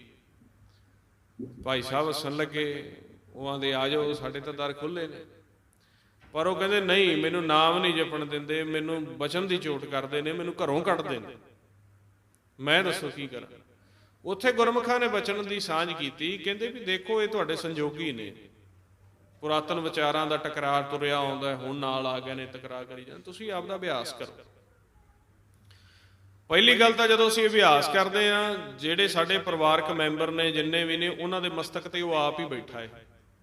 ਜਦੋਂ ਸਾਡਾ ਸਿਮਰਨ ਜਮਾ ਹੋ ਜਾਂਦਾ ਹੈ, ਸਾਡੀ ਪੂੰਜੀ ਇੰਨੀ ਕੁ ਜਮਾ ਹੋ ਜਾਂਦੀ ਹੈ ਕਿ ਪਰਮੇਸ਼ਰ ਸਾਰ ਲੈਣ ਲੱਗਦਾ ਸਾਡੀ। ਪਹਿਲੀ ਗੱਲ ਤਾਂ ਜਿਹੜੇ ਸਾਨੂੰ ਟੋਕਦੇ ਨੇ ਉਹਨਾਂ ਦੇ ਮਨ 'ਚ ਹੀ ਦਇਆ ਪਾ ਦਿੰਦਾ, ਉਹਨਾਂ ਦੇ ਮਨ 'ਚ ਦਇਆ ਇੰਨੀ ਪ੍ਰਬਲ ਕਰ ਦਿੰਦਾ ਸਾਡੀ ਕਮਾਈ ਨਾਲ, ਭਈ ਉਹ ਆਪ ਸਾਨੂੰ ਟੋਕਣਾ ਛੱਡ ਦਿੰਦੇ ਨੇ। ਤੇ ਜੇ ਕੋਈ ਬੜਾ ਵੱਡਾ ਨਿਰਲੱਜ ਹੋਵੇ, ਕੋਈ ਐਸੀ ਰੂਹ ਤਮੋਗੁਣੀ ਸਾਡੇ ਪਰਿਵਾਰ 'ਚ ਆਈਏ ਜਿਹਦੇ ਮਨ 'ਚ ਦਇਆ ਪੈਂਦੀ ਨਹੀਂ, ਉਹਦਾ ਸਟਾਕ ਹੀ ਖਤਮ ਹੋਇਆ ਪਿਆ ਦਇਆ ਵਾਲਾ। ਆਪਣੀ ਸ਼ਕਤੀ ਸਿਮਰਨ ਦੀ ਤਾਕਤ ਨਾਲ ਅਗਲੇ ਦਾ ਮਨ ਸਹਿਜ ਹੋ ਜਾਂਦਾ ਹੈ, ਸਾਡੀ ਬਰਕਤ ਹੀ ਇੰਨੀ ਹੋ ਜਾਂਦੀ। ਪਰ ਕੋਈ ਐਸਾ ਨਿਰਲੱਜ ਉਹਦੇ ਮਨ 'ਚ ਦਇਆ ਨਹੀਂ ਪੈਂਦੀ, ਤੇ ਮਹਾਰਾਜ ਕਹਿੰਦੇ ਫਿਰ ਉਹ ਬਾਹਰੋਂ ਆਖ ਦਿੰਦਾ ਵੀ ਮੇਰੇ ਬੱਚੇ ਨੂੰ ਮਾਤਾ ਪਿਤਾ ਦੀ ਭੈਣ ਭਾਈਆਂ ਦੀ ਘਾਟ ਮਹਿਸੂਸ ਹੁੰਦੀ ਹੈ, ਤੇ ਉਹ ਫਿਰ ਬਾਹਰੋਂ ਇਕੱਠੇ ਕਰਕੇ ਲੈ ਆਉਂਦਾ। ਤੇ ਬਾਹਰੋਂ ਗੁਰਮੁਖ ਜਦੋਂ ਇੱਕ ਭਗਤ ਪ੍ਰਗਟ ਹੋ ਜਾਂਦਾ ਹੈ, ਇੱਕ ਸੰਤ ਪ੍ਰਗਟ ਹੋ ਜਾਂਦਾ ਹੈ, ਤੇ ਉਹਦੇ ਪਰਿਵਾਰ ਵਾਲੇ ਭਾਵੇਂ ਉਹਨੂੰ ਠੇਡੇ ਮਾਰਨ, ਉਹ ਬਾਹਰ ਵਾਲੇ ਲੋਕੀ ਆਂਦੇ ਆਓ ਜੀ ਸਾਡੇ ਘਰਾਂ ਚੱਲੋ ਤੁਸੀਂ ਸਾਰੀ, ਉਹ ਚੁੱਕ ਕੇ ਲੈ ਜਾਂਦੇ ਨੇ ਉਹਨੂੰ। ਤਾਂ ਉਹਨੂੰ ਕਹਿੰਦੇ ਜਿਸ ਨਾਮ ਹਿਰਦੈ ਸੋ ਵੱਡ ਪਰਿਵਾਰੀ, ਬੜੇ ਵੱਡੇ ਪਰਿਵਾਰ ਵਾਲਾ ਹੋ ਜਾਂਦਾ। ਹੁਣ ਜਿੰਨਾ ਚਿਰ ਆਪਾਂ ਨਾਮ ਨਹੀਂ ਜਪਦੇ, ਕੀ ਸਾਡੀ ਕੋਈ ਰਿਸ਼ਤੇਦਾਰੀਆਂ 2-4 ਜਗ੍ਹਾ ਹੋਣਗੀਆਂ, ਬਠਿੰਡੇ ਹੋਊਗੀ, ਭੁੱਚੋ ਮੰਡੀ ਹੋਊਗੀ, ਬਰਨਾਲੇ ਹੋਊਗੀ, ਪਟਿਆਲੇ ਹੋਊਗੀ, ਤੇ ਸਾਰੇ ਸ਼ਹਿਰ 'ਚ ਜਾਂਦੇ ਆ, ਤੇ ਉਸੇ ਦਾ ਹੀ ਵੀ ਫੁੱਫੜ ਦਾ ਘਰ ਹੈ ਜੀ ਪਟਿਆਲੇ, ਉਹ ਹੀ ਵੇਖਦਾ ਪਟਿਆਲੇ 'ਚ ਵੀ ਜੇ 2 ਦਿਨ ਓਟੇ 3 ਦਿਨ ਓਟੇ ਉਸੇ ਨੇ ਓਟਣਾ। ਕੈਨੇਡਾ 'ਚ ਅਸੀਂ ਜਾਂਦੇ ਆ, ਤੇ ਉਹ ਸਾਡਾ ਪਤਾ ਨਹੀਂ ਰਿਸ਼ਤੇਦਾਰ ਸਪਾਂਸਰ ਭੇਜੇਗਾ ਨਾ ਭੇਜੇਗਾ, ਉਹਦੀ ਐਵੇਂ ਜੀ ਕਰੀ ਜਾਂਦੇ ਨੇ। ਤੇ ਜਦੋਂ ਅਭਿਆਸ ਕੀਤਾ, ਅਭਿਆਸ ਕਰਕੇ ਤੁਸੀਂ ਆਹ ਵੇਖੋ ਕਿ ਕਿੰਨੇ ਤੁਹਾਡੇ ਇੱਕ ਦੂਜੇ ਨਾਲ ਰਿਸ਼ਤੇਦਾਰ ਮਿਲ ਗਏ ਨੇ। ਜਦੋਂ ਅਸੀਂ ਅਭਿਆਸ ਦੀ ਤਾਕਤ ਹੁੰਦੀ ਹੈ, ਮਹਾਰਾਜ ਜਗਤ ਵਿੱਚ, ਲੋਕ ਵਿੱਚ, ਪਰਲੋਕ ਵਿੱਚ, ਦੇਸ਼ ਵਿੱਚ, ਵਿਦੇਸ਼ ਵਿੱਚ ਐਵੇਂ ਜਾਣਕਾਰ ਬਣਾ ਦਿੰਦਾ ਵੀ ਉਹ ਭਾਈ ਮੇਰਾ ਬੱਚਾ ਨਾਮ ਜਪਦਾ। ਉਹਨੂੰ ਕੋ ਰਿਸ਼ਤੇਦਾਰਾਂ ਦੀ, ਉਹਨੂੰ ਕੋ ਪਰਿਵਾਰ ਦੀ, ਉਹਨੂੰ ਕੋ ਪੈਸੇ ਦੀ, ਉਹਨੂੰ ਕੋ ਘੁੰਮਣ ਫਿਰਨ ਦੀ, ਉਹਨੂੰ ਕੋ ਸਪਾਂਸਰਾਂ ਦੀ, ਉਹਨੂੰ ਕਿਸੇ ਪ੍ਰਕਾਰ ਦੀ ਕੋਈ ਕਮੀ ਨਹੀਂ ਰਹਿ ਜਾਂਦੀ। ਪਰ ਉਹ ਬੱਚਾ ਫਿਰ ਕੀ ਕਹਿੰਦੇ ਨੇ, ਪਿਤਾ ਕਿਰਪਾਲ ਆਗਿਆ ਇਹ ਦੀਨੀ, ਬਾਰਕ ਮੁਖ ਮੰਗੇ ਸੋ ਦੇਣਾ। ਪਰ ਬੱਚਾ ਫਿਰ ਅੱਗੋਂ ਮੰਗਦਾ ਕੀ ਹੈ, ਬਾਰਕ ਨਾਨਕ ਬਾਲਕ ਦਰਸ ਪ੍ਰਭ ਚਾਏ ਮੋਹਿ ਹਿਰਦੇ ਵਸੈ ਨਿਰਚਰਨਾ। ਉਹ ਕਹਿੰਦਾ ਤੂੰ ਮੈਨੂੰ ਇੰਨੀ ਵਡਿਆਈ ਦੇ ਦਿੱਤੀ ਹੈ, ਮੈਂ ਵਡਿਆਈ ਦੇ ਪਿੱਛੇ ਪਹਿਲਾਂ ਠੱਗਿਆ ਗਿਆ, ਮੈਂ ਤਾਂ ਤੇਰੇ ਦਰਸ਼ਨਾਂ 'ਚ ਹੀ ਰਹਿਣਾ। ਇਸ ਕਰਕੇ ਭਾਈ ਸਾਹਿਬ ਦੇ ਕਹਿਣ ਦਾ ਮਕਸਦ ਸੀ ਤੁਸੀਂ ਸਿਮਰਨ ਇੰਨਾ ਕਰ ਲਓ, ਜੇ ਤੁਹਾਡੇ ਪਰਿਵਾਰ ਵਾਲੇ 5-4 ਸੰਜੋਗੀ ਨਹੀਂ ਤੁਹਾਡੇ ਨਾਲ ਰਲਦੇ, ਮੈਂ 10-15 ਬਾਹਰੋਂ ਰਲਾ ਦਿਆਂਗਾ ਤੁਹਾਡੇ ਨਾਲ। ਤੁਹਾਨੂੰ ਜੇ ਇੱਥੋਂ ਇਸ ਮੁਨਾਫੇ ਦੇ ਵਿੱਚ ਇੱਕ ਬੱਚਾ ਆਉਂਦਾ, ਭਾਈ ਸਾਹਿਬ ਨੂੰ ਕਹਿੰਦਾ ਜੀ ਮੇਰੀ ਨੌਕਰੀ ਨਹੀਂ ਲੱਗਦੀ, ਮੇਰੇ ਵਿਚਾਰ ਬੜੇ ਬਣਦੇ ਨੇ, ਮੈਂ ਕਰਮ ਤੋਂ ਵਿਹਲਾ, ਤੇ ਭਾਈ ਸਾਹਿਬ ਉਹਨੂੰ ਵਚਨ ਕਰਦੇ ਨੇ ਵੀ ਜੇ ਤੂੰ ਕਰਮ ਤੋਂ ਵਿਹਲਾ ਹੈ ਤੇ ਘੱਟੋ ਘੱਟ ਫਿਰ ਉਹਨਾਂ ਚਿਰ ਭਗਤੀ ਕਰ ਲੈ, ਸਵਾਸਾਂ ਦਾ ਧਨ ਜਮਾ ਕਰ ਲੈ। ਜੇ ਭਗਤੀ ਨਹੀਂ, ਕਰਮ ਨਹੀਂ ਹੈਗਾ, ਕਰਮ ਤੋਂ ਤੂੰ ਵਿਹਲਾ ਕਰਦਾ ਕੀ ਹੈ, ਕਹਿੰਦਾ ਜੀ ਫੁਰਨਾ ਹੀ ਚੱਲੀ ਜਾਂਦਾ, ਕਹਿੰਦਾ ਫਿਰ ਸਿਮਰਨ ਕਰ ਲੈ। ਜਦੋਂ ਅਸੀਂ ਸਿਮਰਨ ਕਰਕੇ ਸਵਾਸਾਂ ਦਾ ਧਨ ਜੋੜ ਲਾਂਗੇ ਤੇ ਉਹਦੇ ਵਿੱਚੋਂ ਨਵੀਂ ਭਗਤੀ ਨਵੀਂ ਕਰਮ ਪ੍ਰਗਟ ਹੋ ਜਾਏਗਾ। ਸੋ ਇਹ ਤਾਂ ਇੱਕ ਸਾਡੇ ਸਮਝਣ ਦੀ ਗੱਲ ਹੈ। ਅਸੀਂ ਹੀ ਵਿਚਾਰ, ਜਿਵੇਂ ਅਸੀਂ ਬੱਚੇ ਦਾ ਬੱਚੀ ਦਾ ਕਿਸੇ ਦਾ ਰਿਸ਼ਤਾ ਕਰਨਾ ਹੁੰਦਾ ਹੈ, ਅਸੀਂ ਕਹਿੰਦੇ ਆ ਵੀ ਕੇਸ ਵੀ ਰੱਖੇ ਹੋਣ, ਇਹਦੇ ਜ਼ਮੀਨ ਵੀ ਹੋਵੇ, ਇਹਦੇ ਪੜ੍ਹਿਆ ਵੀ ਹੋਵੇ, ਫਿਰ ਸਰਕਾਰੀ ਨੌਕਰੀ ਵੀ ਲੱਗਾ ਹੋਵੇ, ਨਾਲ ਸਾਈਡ ਬਿਜ਼ਨਸ ਵੀ ਹੋਵੇ। ਜਦੋਂ ਉਹ ਨਹੀਂ ਹੁੰਦਾ, ਆਂਦਾ ਜੀ ਇਹਦੇ ਤੇ ਕਰਮ ਬੱਧੇ ਹੋਏ ਨੇ। ਤੇ ਕਰਮ ਤਾਂ ਤੂੰ ਬੰਦੇ ਹੋਏ ਆ ਉਹਦੇ। ਅਸੀਂ ਡਿਮਾਂਡਾਂ ਹੀ ਇੰਨੀਆਂ ਰੱਖ ਲਈਆਂ ਬਈ ਆਹ ਵੀ ਚਾਹੀਦਾ, ਆਹ ਵੀ ਚਾਹੀਦਾ, ਆਹ ਵੀ ਚਾਹੀਦਾ, ਤੇ ਕਰਮ ਤਾਂ ਮਾਂ ਬਾਪ ਨੇ ਬੰਨ ਦਿੱਤੇ। ਤੇ ਉਹ ਜੋਤਸ਼ੀਆਂ ਨੂੰ ਉਹਦੀ ਪੱਤਰੀ ਵਿਖਾਉਂਦੇ ਪਏ ਨੇ, ਉਹ ਆਂਦਾ ਹਾਂ ਵਾਕਈ ਬੰਨੇ ਹੋਏ ਨੇ। ਮਾਤਾ ਤਾਂ ਆਪ ਦੱਸੀ ਜਾਂਦੀ ਹੈ ਵੀ ਮੈਨੂੰ ਆਹ ਵੀ ਚਾਹੀਦਾ, ਪਿਤਾ ਦੱਸੀ ਜਾਂਦਾ ਮੈਨੂੰ ਨੌਕਰੀ ਵਾਲਾ ਵੀ ਚਾਹੀਦਾ। ਉਹ ਆਂਦੀ ਨਾ ਜੀ ਜ਼ਮੀਨ ਵੀ ਹੋਵੇ। ਇੱਕ ਉਹਨਾਂ ਦਾ ਬਾਪੂ ਹੋਊਗਾ, ਉਹ ਆਂਦਾ ਨਾ ਜੀ ਕੇਸ ਰੱਖੇ ਹੋਣੇ ਚਾਹੀਦੇ ਨੇ, ਤੇ ਕਰਮ ਤਾਂ ਬੰਨ੍ਹਤੇ। ਇਸ ਤਰ੍ਹਾਂ ਅਸੀਂ ਇੱਕ ਦੂਜੇ ਦੇ ਲਈ ਰੁਕਾਵਟ ਬਣਨੇ ਆ। ਮਹਾਰਾਜ ਪਰਮੇਸ਼ਰ ਹੋ ਸਕਦਾ ਸਾਡੇ ਤੋਂ ਵੱਧ ਕਿਰਪਾ ਸਾਡੇ ਬੱਚਿਆਂ ਤੇ ਕਰਦੇ, ਸਾਡੇ ਭਰਾਵਾਂ ਤੇ ਕਰਦੇ, ਅਸੀਂ ਰੁਕਾਵਟ ਬਣ ਜਾਂਦੇ। ਇੱਕ ਦੂਜੇ ਲਈ ਰੁਕਾਵਟ ਨਾ ਬਣੋ। ਕਿਸੇ ਨੇ ਤੁਹਾਡਾ ਸਾਥ ਨਹੀਂ ਦੇਣਾ। ਜੇ ਉਸ ਬੱਚੇ ਦੇ ਮਨ ਦੇ ਵਿੱਚ, ਜਿਹਨੂੰ ਅਸੀਂ ਲੋਚ ਕੇ ਪਾਲਿਆ ਹੁੰਦਾ ਹੈ, ਬੁਢੇਪੇ ਦੇ ਵਿੱਚ ਸਹਾਰਾ ਬਣੇਗਾ, ਜੇ ਉਸ ਬੱਚੇ ਦੇ ਮਨ 'ਚ ਮਿਹਰ ਹੀ ਨਾ ਪਈ, ਉਹ ਗਲਤੀ ਸੰਗਤ ਵਿੱਚ ਪੈ ਗਿਆ, ਉਹ ਨਸ਼ੇ ਪੱਤੇ ਕਰਨ ਲੈ ਗਿਆ, ਤੁਹਾਡੀ 20-25 ਸਾਲ ਉਹਨੂੰ ਪਾਲਿਆ ਕੀ ਜਾਏਗਾ? ਉਸੇ ਨੂੰ ਤੁਹਾਨੂੰ ਫਿਰ ਬੇਦਖਲ ਕਰਨਾ ਪੈਂਦਾ। ਇਸ ਤਰ੍ਹਾਂ ਆਸ ਮੇਰੇ ਮਨ ਆਸਾ ਕੀਜੈ ਹਰ ਸੱਚੇ ਪ੍ਰੀਤਮ ਕੀ। ਤੁਸੀਂ ਆਸ ਗਲਤ ਰੱਖਦੇ ਹੋ, ਤੁਸੀਂ ਬੰਦਿਆਂ ਤੋਂ ਆਸ ਰੱਖਦੇ ਹੋ। ਕੰਮ ਤਾਂ ਬੰਦਿਆਂ ਨੇ ਹੀ ਆਉਣਾ, ਪਰ ਬੰਦਿਆਂ ਨੇ ਕੰਮ ਤਾਂ ਆਉਣਾ ਨਾ ਜੇ ਪਰਮੇਸ਼ਰ ਦਇਆ ਪਾਵੇਗਾ ਉਹਨਾਂ ਦੇ ਮਨ 'ਚ।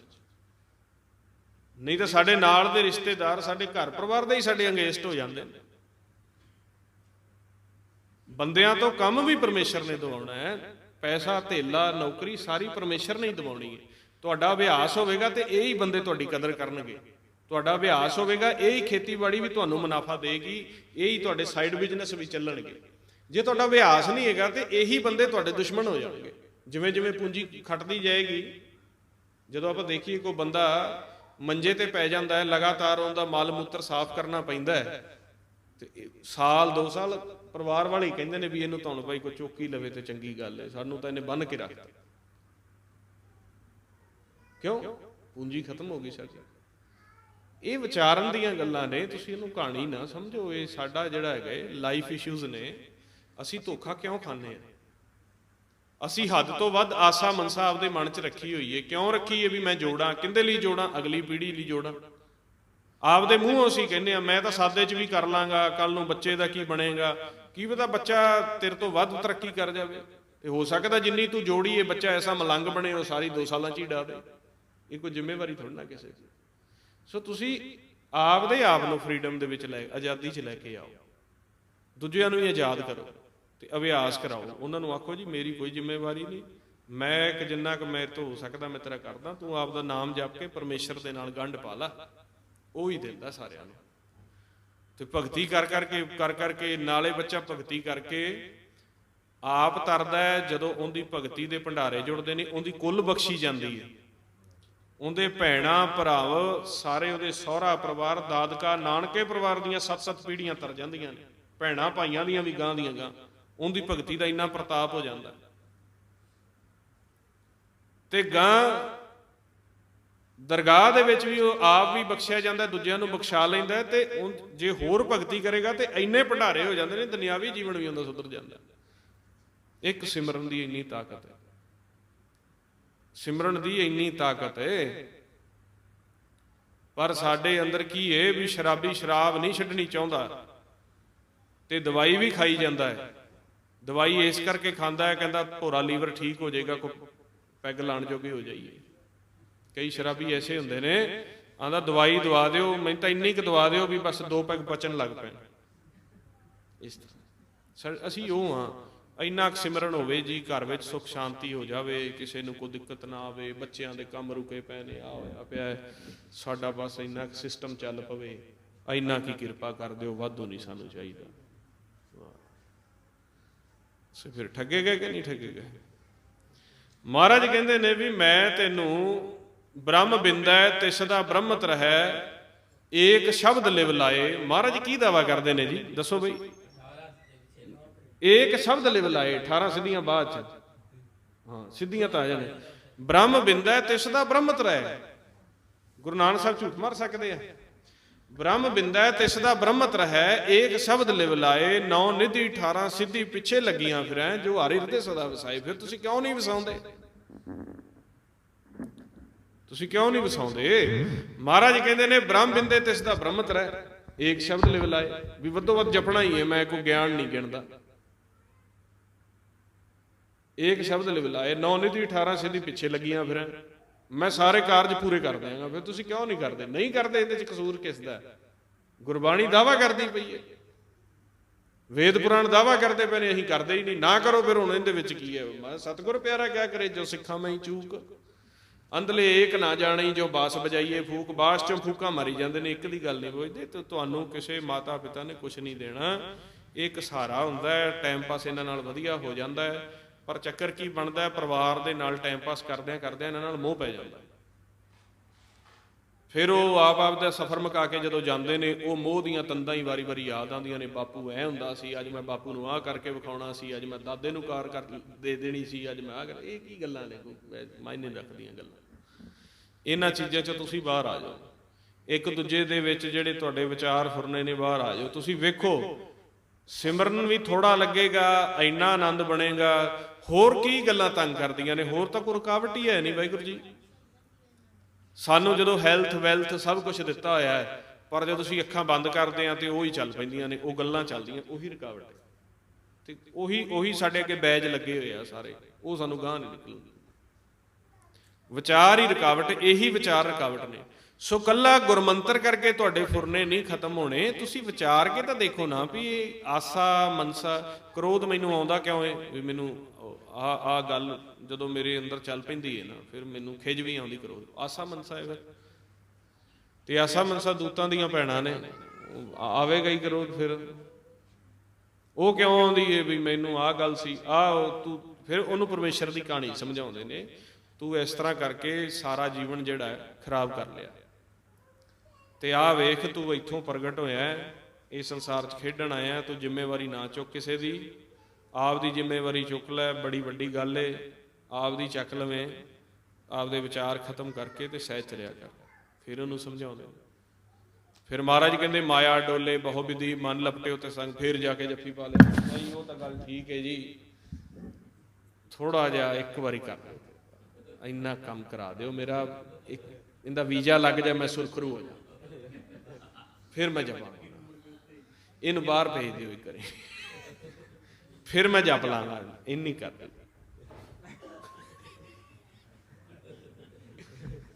ਠੀਕ ਨਹੀਂ? ਆਹ ਹੀ ਗੱਲ ਹੈ ਨਾ। ਅਸੀਂ ਇੰਨਾ ਸਮਝਾਇਆ, ਸਾਰਾ ਕੁਝ ਕੀਤਾ, ਫਿਰ ਕਰਦੇ ਇਹਦਾ ਇੱਕ ਵਾਰੀ ਵਿਆਹ ਕਰਾ ਦਿਓ ਬਸ, ਫਿਰ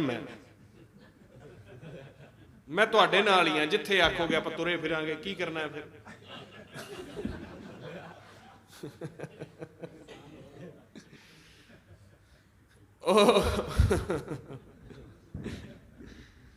ਜਿਹੜਾ ਸਬਜ਼ੀ ਦਾ ਫੋਕ ਬਚਿਆ, ਉਹਨੂੰ ਜਦੋਂ ਗੰਨੇ ਚੋਂ ਰਸ ਹੀ ਨਿਕਲ ਗਿਆ, ਤੇ ਤੇਰੇ ਫੋਕ ਨੂੰ ਕੀ ਕਰਨਾ ਮੁੜ ਕੇ?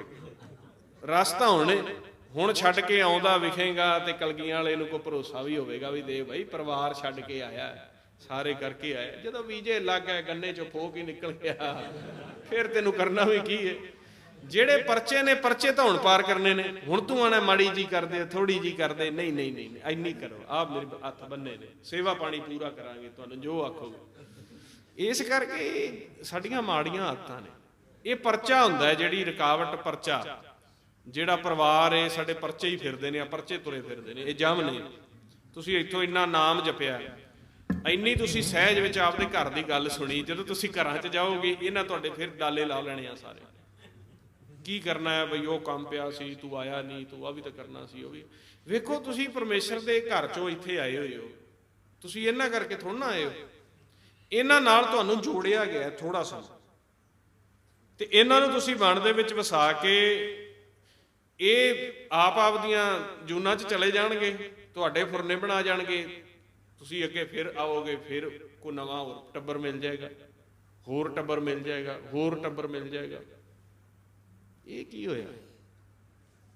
ਜਿਹੜਾ ਬਾਪੂ ਸਾਰੀ ਉਮਰ ਕਈ ਦ੍ਰਿੜ ਕਰਾਉਂਦਾ ਰਿਹਾ, ਜਿਹੜਾ ਬਾਪੂ ਸਾਰੀ ਉਮਰ ਦੁਕਾਨ ਦ੍ਰਿੜ ਕਰਾਉਂਦਾ ਰਿਹਾ, ਉਹਨੂੰ ਸਹਿ 'ਚ ਵੇਖੋ ਤਾਂ ਸਹੀ। ਮੈਨੂੰ ਤਾਂ ਐਡੀ ਸਿੱਖਿਆ ਦਿੰਦਾ, ਆਪ ਕਿੱਥੇ ਗਿਆ? ਉਹ ਆਪ ਤਾਂ ਕਿਤੇ ਕੁੱਤਾ ਬਿੱਲਾ ਭਗਿਆੜ ਬਣਿਆ ਫਿਰਦਾ, ਤੇ ਤੂੰ ਉਹਦੇ ਪਿੱਛੇ ਲੱਗੇਗਾ, ਤੂੰ ਵੀ ਉੱਧਰ ਹੀ ਜਾਏਗਾ। ਜਿਹੜੇ ਆਪਾਂ ਪੁਰਖਿਆਂ ਨੂੰ ਮੰਨਣੇ ਆ ਵੀ ਸਾਡੇ ਪੁਰਖਿਆਂ ਨੇ ਬੜਾ ਜੀ ਜ਼ਮੀਨ ਨਾਲ ਜੋੜਿਆ, ਸਾਨੂੰ ਸੋਹਣੀ ਗੱਲ ਹੈ, ਜੁੜਨਾ ਚਾਹੀਦਾ, ਪਰ ਉਹ ਪੁਰਖੇ ਦਾ ਵੇਖੋ ਤਾਂ ਨਹੀਂ ਨਾ ਵੀ ਉਹ ਕਿੱਧਰ ਗਿਆ ਸਵਾਸਾਂ ਦੀ ਪੂੰਜੀ ਪੂਰੀ ਕਰਕੇ। ਤੁਹਾਨੂੰ ਸਲਾਹਾਂ ਦੇਣ ਵਾਲਾ, ਤੁਹਾਨੂੰ ਸਿਮਰਨ ਤੋਂ ਪਿੱਛੇ ਕਰਨ ਵਾਲਾ, ਤੁਹਾਨੂੰ ਕਹਿਣ ਵਾਲਾ ਵੀ ਸੰਗਤ 'ਚ ਨਾ ਜਾਇਆ ਕਰ, ਆਪ ਕਿੱਥੇ ਗਿਆ ਉਹ? ਤੇ ਜਦੋਂ ਗੁਰਮੁਖਾਂ ਨੇ ਆ ਦ੍ਰਿਸ਼ਟੀ ਮਾਰੀ, ਆਪ ਦੇ ਵੇਖਿਆ ਕੋਈ ਤੇ ਅੜਿਆ ਹੋਇਆ, ਕੋਈ ਕਿਤੇ ਅੜਿਆ, ਉਹ ਆਂਦਾ ਇਹ ਤਾਂ ਸਾਰੀ ਉਮਰ ਮੈਨੂੰ ਵੇਖ ਕੇ ਫਸ ਜਾਣਾ ਸੀ ਨਾ। ਤੇ ਸਾਧੂ ਆਂਦੇ ਸੀ ਬਹੁਤ ਹੀ ਨਹੀਂ ਮੰਨੀ ਦੀ ਹੁੰਦੀ ਕਿਸੇ ਦੀ। ਤੇ ਉਹ ਉੱਥੇ ਧੰਨਵਾਦ ਕਰਦਾ, ਆਂਦਾ ਜੀ ਬਿਲਕੁਲ। ਤਾਂ ਉਹਨਾਂ ਨੇ ਕਹਿ ਦਿੱਤਾ ਜਿਹੜੇ ਇਹ ਸੰਗ ਸਹਾਈ ਮਹਾਮੀਤ, ਅਸਲੀ ਰਿਸ਼ਤੇਦਾਰ ਤਾਂ ਸਾਡੇ ਆ ਸੀ, ਸਾਨੂੰ ਬਚਾ ਗਏ ਨੇ। ਜੇ ਇਹਨਾਂ ਰਿਸ਼ਤੇਦਾਰਾਂ ਪਿੱਛੇ ਲੱਗ ਜਾਂਦੇ ਤੇ ਉਹ ਵੇਖ ਲੋ ਕੀ ਬਣਨਾ ਸੀ ਆਪਣੇ ਨਾਲ। ਇਹ ਕਿਰਪਾ ਹੈ, ਇਹ ਕਰਾਮਾਤ ਹੈ। ਜੇ ਆਪਾਂ ਉਹਨਾਂ ਦੇ ਬਚਨਾਂ ਨੂੰ ਮਨ ਦੇ ਵਿੱਚ ਵਸਾ ਲੈਨੇ ਆ, ਇਹ ਕਰਾਮਾਤ ਹੈ। ਹੋਰ ਕਰਾਮਾਤ ਤੁਸੀਂ ਕਿਹੜੀ ਲੈਣੀ ਚਾਹੁੰਦੇ ਹੋ? ਤੁਸੀਂ ਤਾਂ ਇਹ ਕਹਿੰਦੇ ਹੋ ਵੀ ਨਾਮ ਜਪ ਕੇ ਜਾਂ ਕੋਈ ਸਾਨੂੰ ਇਹੋ ਜਿਹੀ ਸ਼ਕਤੀ ਦੇ ਦਿਓ, ਇੱਕ ਵਾਰੀ ਮੈਂ ਮੇਰੀ ਮੰਮੀ ਨੂੰ ਵਿਖਾ ਦਿਆਂ ਵੀ ਮੇਰੇ ਕੋਲ ਇੰਨੇ ਕੁ ਪੈਸੇ ਹੈਗੇ, ਵੀ ਇੱਕ ਵਾਰੀ ਮੈਨੂੰ ਕੋਈ ਅਰਦਾਸ ਦੀ ਇਹੋ ਜਿਹੀ ਦਿਖਾ ਦਿਓ ਸਰੀਕੇ 'ਚ ਨਾਮ ਹੋ ਜਾਏ ਆਪਣਾ, ਬਈ ਵਾਕਿਆ ਬਈ ਬੰਦਾ ਨਾਮ ਜਪਦਾ।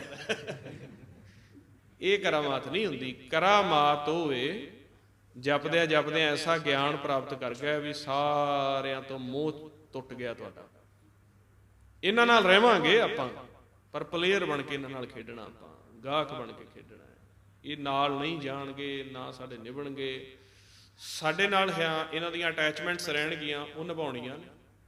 ਜਿਵੇਂ ਆਪਾਂ ਸਟੇਟ ਲੈਵਲ ਤੇ ਖੇਡਣ ਜਾਂਦੇ ਆ, ਉੱਥੇ ਸਟੇਟ ਦੀਆਂ ਟੀਮਾਂ ਆਉਂਦੀਆਂ ਨੇ, ਇੰਟਰਨੈਸ਼ਨਲ ਲੈਵਲ ਤੇ ਖੇਡਣ ਜਾਂਦੇ ਆ, ਉੱਥੇ ਦੇਸ਼ਾਂ ਤੋਂ ਉਹਨਾਂ ਨਾਲ ਆਪਾਂ 15 ਦਿਨ ਦਾ ਆਪਣਾ ਉੱਥੇ ਟੂਰਨਾਮੈਂਟ ਹੈ, ਤੇ ਆਪਾਂ ਰਵਾਂਗੇ ਹੀ, ਉਹਨਾਂ ਨਾਲ ਗੱਲਬਾਤ ਕਰਾਂਗੇ, ਇਕੱਠੇ ਕੈਂਟੀਨ ਦੇ ਵਿੱਚ ਬਹਿ ਕੇ ਖਾਵਾਂਗੇ, ਉੱਥੇ ਖੇਡਾਂਗੇ, ਕੋਈ ਮਾੜੀ ਮੋਟੀ ਗੱਲ ਤੋਂ ਫਿਰ ਵਾਪਸ ਆਪਾਂ ਆਪਦੇ ਦੇਸ਼ ਨੂੰ ਆ ਜਾਵਾਂਗੇ। ਇਸ ਤਰ੍ਹਾਂ ਹੀ ਇਹ ਟੀਮ ਮੈਂਬਰ ਨੇ। ਤੇ ਤੁਸੀਂ ਵੇਖੋ ਇੱਕ ਦੂਜੇ ਦੇ ਨਾਲ ਕਿੰਨਾ ਕੁ ਚਿਰ ਰਹਿੰਦੇ ਹੋ, ਇਹ ਹੁਣ ਕਰੋ ਵਿਚਾਰ। ਜਿਹੜਾ ਬੱਚਾ ਹੈ, ਮਾਤਾ ਪਿਤਾ ਹੈ, ਤੁਹਾਡਾ ਕਿੰਨਾ ਕੁ ਚਿਰ ਰਹਿੰਦੇ ਹੋ ਇੱਕ ਦਿਨ ਵਿੱਚ? ਬੱਚਾ ਜਦੋਂ ਪਾਲਤਾ ਪੋਸਤਾ, ਫਿਰ ਉਹ ਸਕੂਲ ਜਾਂਦਾ, 7-8 ਘੰਟੇ ਵੱਖਰਾ ਹੋ ਗਿਆ, ਫਿਰ ਉਹ ਵਾਪਸ ਆਉਂਦਾ, ਫਿਰ ਉਹ ਟਿਊਸ਼ਨ ਚਲਾ ਜਾਂਦਾ, ਖੇਡਣ ਚਲਾ ਜਾਂਦਾ, ਫਿਰ ਘੰਟਾ 2 ਘੰਟੇ ਕੋਲ ਬੈਠਾ। ਰਾਤ ਨੂੰ ਅਸੀਂ 8-10 ਘੰਟੇ ਸੌਂ ਹੀ ਜਾਂਦੇ ਹਾਂ, ਸੂਖਮ ਕਰਕੇ ਅਲੱਗ ਰਹਿੰਦੇ। ਜਿਹੜੀਆਂ ਬੀਬੀਆਂ ਹੁੰਦੀਆਂ ਨੇ ਉਹ ਵੀ ਇਸ ਤਰ੍ਹਾਂ ਸਕੂਲ ਗਈਆਂ, ਘਰ ਦੇ ਕੰਮ ਵਿੱਚ ਕਰਨੇ ਆ, ਉਹ ਵੱਖਰਾ ਹੈ, ਉਹ ਵੱਖਰਾ ਹੈ। ਬੱਚਾ ਆਪਦੀ ਨੌਕਰੀ ਕਰਨ ਲੱਗ ਗਿਆ, ਫਿਰ ਉਹ ਵਿਆਹੀਆਂ ਗਈਆਂ, ਬੱਚਾ ਵਿਆਹਿਆ ਗਿਆ। ਅੱਜ ਕੱਲ੍ਹ ਤਾਂ ਜਿਹੜਾ ਕੋਈ ਪਹਿਲੋਂ ਮਾੜਾ ਮੋਟਾ ਕੋਈ ਸਾਲ 2 ਸਾਲ ਸਾਰੀ ਉਮਰ 'ਚ ਇਕੱਠਾ, ਉਹ ਵਿਦੇਸ਼ਾਂ 'ਚ ਚਲੇ ਗਏ। ਇਕੱਠੇ ਵੀ ਨਹੀਂ ਆਪਾਂ ਇੰਨਾ ਰਹਿੰਦੇ। ਇੱਕ ਘੰਟੇ ਵਿੱਚ ਆਪਦੇ ਇੱਕ ਦਿਨ ਦੇ ਵਿੱਚ ਤੁਸੀਂ ਆਪਦੇ ਮਾਤਾ ਪਿਤਾ ਜਾਂ ਆਪਦੇ ਬੱਚਿਆਂ ਕੋਲ ਘੰਟਾ 2 ਘੰਟੇ ਹੀ ਹੋ, ਬਹੁਤਾ ਨਹੀਂ ਕੋਈ ਐਡਾ। 8-10 ਘੰਟੇ ਤਾਂ ਤੁਸੀਂ ਸਹਿਜ 'ਚ ਹੀ ਗੁਜ਼ਾਰ ਦਿੰਦੇ ਆ। ਕਿੰਨਾ ਕੁ ਚਿਰ ਇਕੱਠੇ ਰਹਿੰਦੇ? ਮਾਂ ਕੋਲ, ਘਰ ਵਾਲੀ ਕੋਲ, ਬੱਚਿਆਂ ਕੋਲ ਕਿੰਨਾ ਕੁ ਚਿਰ ਬੈਠਦੇ ਹੋ? 2 ਘੰਟੇ 3, ਵੱਧੋ ਵੱਧ ਦਿਨ 'ਚ 4 ਘੰਟੇ ਹੋ ਜਾਏਗਾ। ਤੇ ਸਾਰੀ ਉਮਰ ਦਾ ਨਿਚੋੜ ਕੱਢੋਗੇ ਨਾ, ਜੇ 50 ਸਾਲ ਦੀ ਤੁਹਾਡੀ ਜ਼ਿੰਦਗੀ ਆ, ਅੱਧੀ ਉਮਰ ਤਾਂ ਆਪਾਂ ਸੌਂ ਕੇ ਬਿਤਾਉਨੇ ਆ। 25 ਸਾਲ ਗਏ, ਅੱਧੀ ਸਾਡੀ ਸਕੂਲ ਕਾਲਜਾਂ ਦੇ ਵਿੱਚ ਤੇ ਫਰੈਂਡ ਸਰਕਲ ਦੇ ਵਿੱਚ ਗਲੀ ਗਈ। ਵੱਧ ਤੋਂ ਵੱਧ ਆਪਾਂ ਇੱਕ ਜੀਵ ਨਾਲ ਜ਼ੋਰ ਮਾਰ ਕੇ 50 ਸਾਲਾਂ ਦੀ ਜ਼ਿੰਦਗੀ 'ਚ 5 ਜਾਂ 7 ਸਾਲ ਇਕੱਠੇ ਰਹਿੰਦੇ ਆ, 2-2 ਘੰਟੇ ਕਰਕੇ, ਹੋਰ ਕਰਕੇ। ਕਿਸੇ ਦਿਨ ਅਸੀਂ ਬਾਹਲਾ ਇਕੱਠੇ ਰਹਿੰਦੇ ਆ, ਫਿਰ ਅਸੀਂ ਵੱਖੋ ਵੱਖਰੇ ਹੋ ਜਾਂਦੇ ਆ, ਫਿਰ 10-10 ਦਿਨ ਅਸੀਂ ਮਿਲਦੇ ਨਹੀਂ। ਵਿਦੇਸ਼ਾਂ ਵਾਲੇ ਤਾਂ ਮੈਨੂੰ ਲੱਗਦਾ 2-4 ਸਾਲ ਹੀ ਰਹਿੰਦੇ ਹੋਣੇ ਨੇ, ਉਹਨਾਂ ਦਾ ਸਰਕਮਸਟੈਂਸਿਸ ਹੀ ਐਸੇ ਨੇ। ਤੇ ਕਿੰਨਾ ਤੁਸੀਂ ਇਹਨਾਂ 5-7 ਸਾਲਾਂ ਪਿੱਛੇ ਹੀ ਬੰਨੇ ਗਏ। ਅੱਧੀ ਉਮਰ ਜਿੱਥੇ ਤੁਸੀਂ ਗਏ, ਅੱਧੀ ਤੁਸੀਂ ਵੱਖਰੀ ਕੀਤੀ ਕਾਲਜਾਂ ਵਿੱਚ, ਸਕੂਲਾਂ। ਇਹ 5-7 ਸਾਲਾਂ ਪਿੱਛੇ ਹੀ ਲੋਭ, ਹੰਕਾਰ ਤੇ ਇੰਨੀਆਂ ਗੱਲਾਂ ਬਾਤਾਂ, ਸਿਮਰਨ ਵੀ ਖਰਾਬ ਆਪਦਾ ਕਰ ਲਿਆ, ਅਰਦਾਸਾਂ ਬੇਨਤੀਆਂ ਕਰਦੇ ਰਹੇ, ਤੇ ਮੁੜ ਕੇ ਉਹ ਫਿਰ ਪੱਕੇ ਹੀ ਵੱਖਰੇ ਹੋ ਗਏ।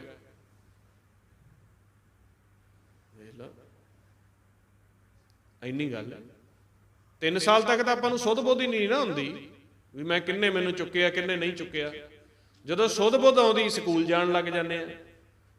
10 ਘੰਟੇ ਸੌਂਦਾ, 5-7 ਘੰਟੇ ਸਕੂਲ ਚਲਾ ਜਾਂਦਾ, ਫਿਰ ਟਿਊਸ਼ਨਾਂ ਖੇਡਣ ਚਲਾ ਜਾਂਦਾ। ਤੇ ਤੁਹਾਡੇ ਕੋਲ ਕਿੰਨੀ ਕੁ ਦੇਰ ਉਹ ਬੈਠਦਾ? ਜੰਜਾਲ ਹੈ। ਤੁਸੀਂ ਸਾਰੀ ਲਾਈਫ ਦੀ ਰੇਸ਼ੋ ਕੱਢ ਕੇ ਵੇਖੋ, ਕੁਝ ਵੀ ਨਹੀਂ ਹੈਗਾ।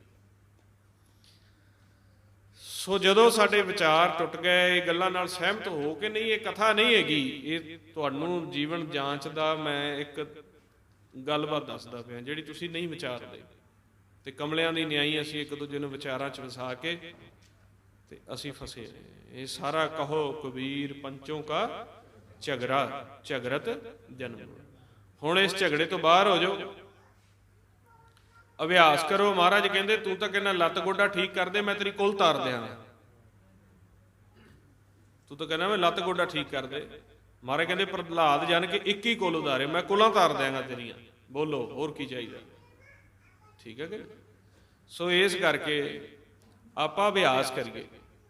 ਅਭਿਆਸ ਕਰਕੇ ਸਾਡੇ ਜਿਹੜਾ ਜੀਵਨ ਦਾ ਮਨੋਰਥ ਹੈ ਉਸ 4th ਸਟੇਟ ਦੇ ਵਿੱਚ ਸਾਡੇ ਮਨ ਨੂੰ ਟਿਕਾਈਏ, ਚੌਥੇ ਪਦ ਵਿੱਚ ਆਸਣ ਲਵਾਈਏ, ਤਾਂ ਕਿ ਸਾਨੂੰ ਵੀ ਉਹ ਬ੍ਰਹਮ ਦੀ ਸੇਵਾ ਮਿਲੇ, ਨਾਮ ਸ਼ਬਦ ਦੀ ਸੇਵਾ ਮਿਲੇ। ਅਸੀਂ ਵੀ ਉੱਥੇ ਬੈਠ ਕੇ ਆਨੰਦ ਸਰੂਪ ਹੋ ਜਾਈਏ ਤੇ ਆਪਦੇ ਘਰ ਵਾਪਸ ਚਲੇ ਜਾਈਏ। ਸਾਨੂੰ ਨਹੀਂ ਲੋੜ ਮਾਤਾ ਪਿਤਾ ਦੀ, ਸਾਨੂੰ ਨਹੀਂ ਲੋੜ ਇਹਨਾਂ ਪਰਿਵਾਰ ਬੰਨਣਾ ਦੀ, ਕਿਸੇ ਤਰੀਕੇ ਦੀ ਕੋਈ ਲੋੜ ਨਹੀਂ।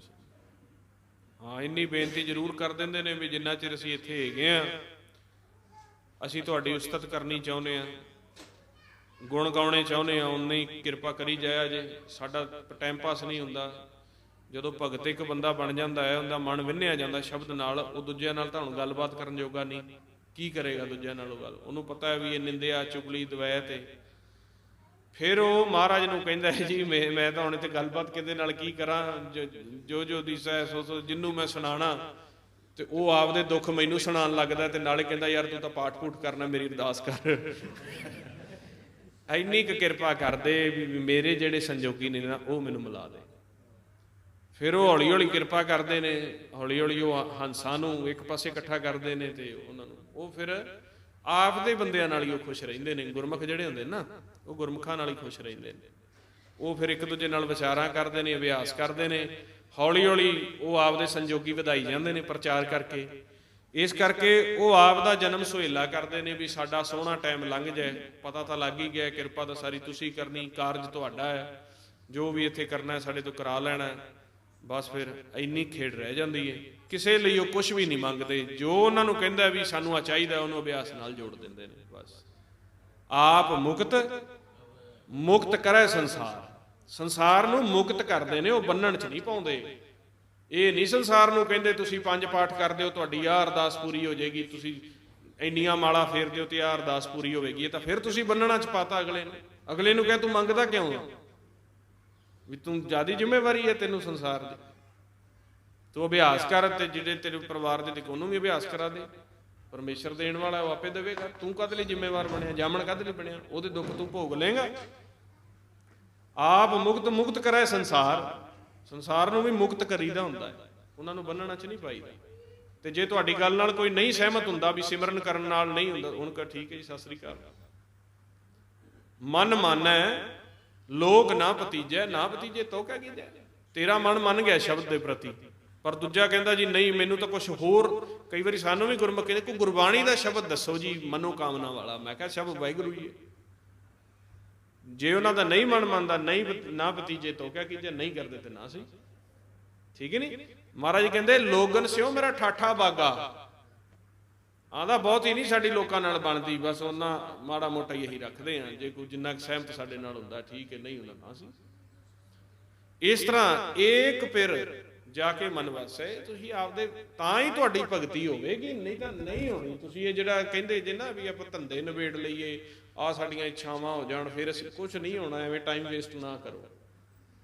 ਤੁਹਾਡੀ ਭਗਤੀ ਹੋਵੇਗੀ ਹੁਣ ਤੋਂ, ਕੱਲ ਤੋਂ, ਹੁਣੇ ਤੋਂ, ਇਸੇ ਟਾਈਮ ਤੋਂ ਸ਼ੁਰੂ ਕਰ ਲਓ। ਆਪ ਦਾ ਸਿਮਰਨ ਕਰੋ, ਆਪਦੇ ਧਿਆਨ ਸਾਹਮਣੇ ਸੱਚ 'ਚ ਰੱਖੋ ਤੇ ਇਹਨਾਂ ਨੂੰ ਪ੍ਰਗਟ ਕਰੀ ਜਾਓ, ਇਹਨਾਂ ਨਾਲ ਲਿਵ ਜੋੜੀ ਜਾਓ। ਜਿਹੜੇ ਤੁਹਾਨੂੰ ਖਿੱਚਦੇ ਨੇ, ਤੁਹਾਨੂੰ ਰੋਕਦੇ ਨੇ, ਆਪੇ ਹੀ ਇਹਨਾਂ ਕਿਰਪਾ ਕਰ ਦੇਣੀ, ਉਹ ਪਾਸੇ ਹੋ ਜਾਣੇ ਆ। ਆਪਾਂ ਅੰਮ੍ਰਿਤ ਨਾਲ ਭਰਪੂਰ ਰਹਿਣਾ। ਬਸ ਸਾਨੂੰ ਜਦੋਂ ਤ੍ਰਿਸ਼ਨਾ ਚੱਲੇ, ਸਾਡੇ ਅੰਦਰ ਅਗਨ ਵਧਣ ਲੱਗੇ, ਫਿਰ ਮਹਾਰਾਜ ਬਚਾਓ, ਅਭਿਆਸ ਕਰਕੇ ਇੱਧਰ ਆ ਜਾਓ। ਮਹਾਰਾਜ ਕਿਰਪਾ ਕਰ ਦਿੰਦੇ ਨੇ, ਪਰਮੇਸ਼ਰ ਨਾਲ ਪਿਆਰ ਪੈ ਜਾਂਦਾ। ਹੌਲੀ ਹੌਲੀ ਦੁਨੀਆ ਦੀ ਵਡਿਆਈਆਂ ਆਪਣੇ ਆਪ ਸਾਡੇ ਕੋਲ ਆਉਂਦੀਆਂ ਨੇ। ਪੈਸਾ ਧੇਲਾ ਸਭ ਆਉਣ ਲੱਗ ਪੈਂਦਾ, ਰਿਸ਼ਤੇਦਾਰ ਭੈਣ ਭਾਈ ਸਾਰੇ ਗੁਰਮੁਖ ਆਉਣ ਲੱਗ ਪੈਂਦੇ ਨੇ। ਹੋਰ ਗਾਂ ਦੀ ਗਾਂ ਇੰਨੀ ਕਿਰਪਾ ਹੋ ਜਾਂਦੀ ਹੈ ਵੀ ਸਾਰੇ ਯੁੱਗ ਦਾ ਜੇਕਰ ਨਾਮ ਲੈਣਾ ਹੋਵੇ ਤੇ ਉਹ ਭਗਤ ਦੇ ਨਾਮ ਤੋਂ ਯੁੱਗ ਜਾਣਿਆ ਜਾਂਦਾ। ਸਤਜੁਗ ਬਾਰੇ ਪੁੱਛੀਏ ਵੀ ਸਤਜੁਗ ਵਿੱਚ ਕੀ ਹੋਇਆ, ਕਿਹੜੇ ਰਾਜੇ ਸੀ, ਕਿਹੜੀ ਪ੍ਰਜਾ ਸੀ, ਕਿਵੇਂ ਦੀ ਆਰਕੀਟੈਕਚਰ ਸੀ, ਉਹ ਨਹੀਂ। ਆਂਦਾ ਸਤਜੁਗ ਜਦੋਂ ਧਰੂ ਜੀ ਹੋਏ ਨੇ, ਜਦੋਂ ਪ੍ਰਹਲਾਦ ਜੀ ਹੋਏ ਨੇ, ਜਦੋਂ ਵਿਸ਼ਨ ਜੀ ਮਹਾਰਾਜ ਹੋਏ। ਤ੍ਰੇਤਾ ਕਿੰਨੇ ਹਜ਼ਾਰ ਸਾਲ ਦਾ ਸੀ ਤੁਹਾਨੂੰ ਪਤਾ? ਤ੍ਰੇਤੇ ਵਿੱਚ ਕੀ ਕੀ ਅਕੋਮੋਡੇਸ਼ਨਸ ਬਣੀਆਂ, ਕੀ ਕੁਛ ਨਹੀਂ ਪਤਾ ਕਿਸੇ ਨੂੰ। ਆਂਦਾ ਜਦੋਂ ਰਾਮ ਭਗਵਾਨ ਹੋਏ ਨੇ। ਇੰਨੀ ਭਗਤੀ, ਸਾਰੇ ਯੁੱਗ ਦਾ ਹੀ ਨਾਮ ਹੀ ਭਗਤ ਦੇ ਨਾਮ ਤੋਂ ਜਾਣਿਆ ਜਾਂਦਾ। ਤ੍ਰੇਤੇ ਵਿੱਚ ਇੱਕ ਹੋਇਆ ਸੀ ਭਾਈ ਰਾਮ ਭਗਵਾਨ, ਦੁਆਪਰ ਚ ਹੋਏ ਕ੍ਰਿਸ਼ਨ ਮਹਾਰਾਜ ਹੋਏ, ਅਗਰਸੈਨ ਜੀ ਹੋਏ, ਉਹ ਸਤਜੁਗ ਦੇ ਵਿੱਚ ਹੋਏ, ਅੰਬਿਕਾ ਜੀ ਹੋਏ, ਬੜੇ ਵੱਡੇ ਭਗਤ ਰਿਸ਼ੀਆਂ ਮੁਨੀਆਂ ਦੇ ਨਾਮ ਤੇ ਭਗਤ ਯੁੱਗ ਦੀ ਸੇਵਾ ਹੁੰਦੀ ਹੈ। ਉਹ ਕਲਯੁਗ ਦੇ ਵਿੱਚ ਆਉਂਦੇ ਕਿਹੜੇ? ਗੁਰੂ ਨਾਨਕ ਦੇਵ ਮਹਾਰਾਜ। ਕਿੰਨੀ ਅਭਿਆਸ ਦੀ ਤਾਕਤ ਹੈ। ਅੱਜ ਆਪਾਂ ਇਲਾਕਿਆਂ ਦਾ ਵਿੱਚ ਨਾਮ ਵੀ ਜਾਣਦੇ ਹਾਂ, ਤੇ ਜਦੋਂ ਕੋਈ ਕਹਿੰਦਾ ਪੰਜਾਬ ਵਿੱਚ ਗੁਰੂ ਨਾਨਕ ਦੇਵ ਮਹਾਰਾਜ, ਕਾਬਲ ਦਾ ਨਾਮ, ਉੱਥੇ ਫਲਾਣੇ ਗੁਰਮੁਖ ਦਾ ਜਨਮ ਹੋਇਆ, ਮਹਾਰਾਸ਼ਟਰ ਵਿੱਚ ਨਾਮਦੇਵ ਜੀ ਦਾ ਹੋਇਆ। ਭਗਤਾਂ ਦੇ ਨਾਮ ਤੋਂ ਯੁੱਗ ਜਾਣੇ ਜਾਂਦੇ ਨੇ। ਭਗਤ ਹੋਵੇ ਤਾਂ ਸਹੀ, ਤੇ ਜੇ ਭਗਤ ਹੀ ਰੋਂਦਾ ਫਿਰਦਾ ਜੇ ਖਿੱਲਾਂ ਪਿੱਛੇ ਤੇ ਪਤਾਸਿਆਂ ਪਿੱਛੇ। ਅੱਜ ਆਪਾਂ ਵੀ ਹਿਸਟਰੀ ਸੁਣਨੇ ਆ ਵੀ ਉਹ ਫਲਾਣਾ, ਕਹਿੰਦੇ ਉਹ ਹੈ ਤਾਂ ਸੀ ਗੁਰਮੁਖ, ਪਰ ਮਹਾਰਾਜ ਤੋਂ ਬੜੀਆਂ ਜੀ ਉਹਨੇ ਦਾਤਾਂ ਮੰਗਣੀਆਂ, ਜਿੱਦ ਕਰਨੀ, ਪਹਿਲੋਂ ਮੈਨੂੰ ਆਹ ਦਿਓ ਆਹ ਦਿਓ। ਉਹ ਵੀ ਆਉਂਦੇ ਨੇ। ਇਸ ਕਰਕੇ ਸਿੱਖ ਤਾਂ ਗੁਰੂ ਦੇ ਹੁੰਦੇ ਨੇ। ਉਹ ਹੁੰਦਾ ਜਿਹੜਾ ਸ਼ਬਦ ਦੇ ਨਾਲ ਬਿੰਨਿਆ ਜਾਏ। ਆਪਦੀ ਹਉਮੈ ਨੂੰ ਮਾਰੋ। ਤੁਹਾਨੂੰ ਬੜਾ ਸੋਹਣਾ ਮਾਨਸ ਜਮਾ ਦੇ ਕੇ, ਇੰਨੀ ਸਹੂਲਤ ਦੇ ਕੇ ਆਪ ਦਾ ਨਾਮ ਜਪਾਉਂਦੇ ਪਏ ਨੇ। ਸ਼ੁਕਰ ਕਰੋ। ਆਓ ਫਿਰ ਕਰੀਏ ਅਭਿਆਸ ਆਪਾਂ ਸ਼ੁਰੂ। ਧਿਆਨ ਦੇ ਵਿੱਚ ਬੈਠਾਂਗੇ, ਅਭਿਆਸ ਕਰਾਂਗੇ। ਨਾਲ ਨਾਲ ਆਪਦੀ ਸੋਚ ਨੂੰ ਵੀ ਬਦਲੀ ਜਾਣਾ। ਅਭਿਆਸ ਕਰਕੇ ਸੋਚ ਨੂੰ ਬਦਲਦੇ ਜਾਓ। ਹਾਂਜੀ, ਕਰ ਦਿਓ।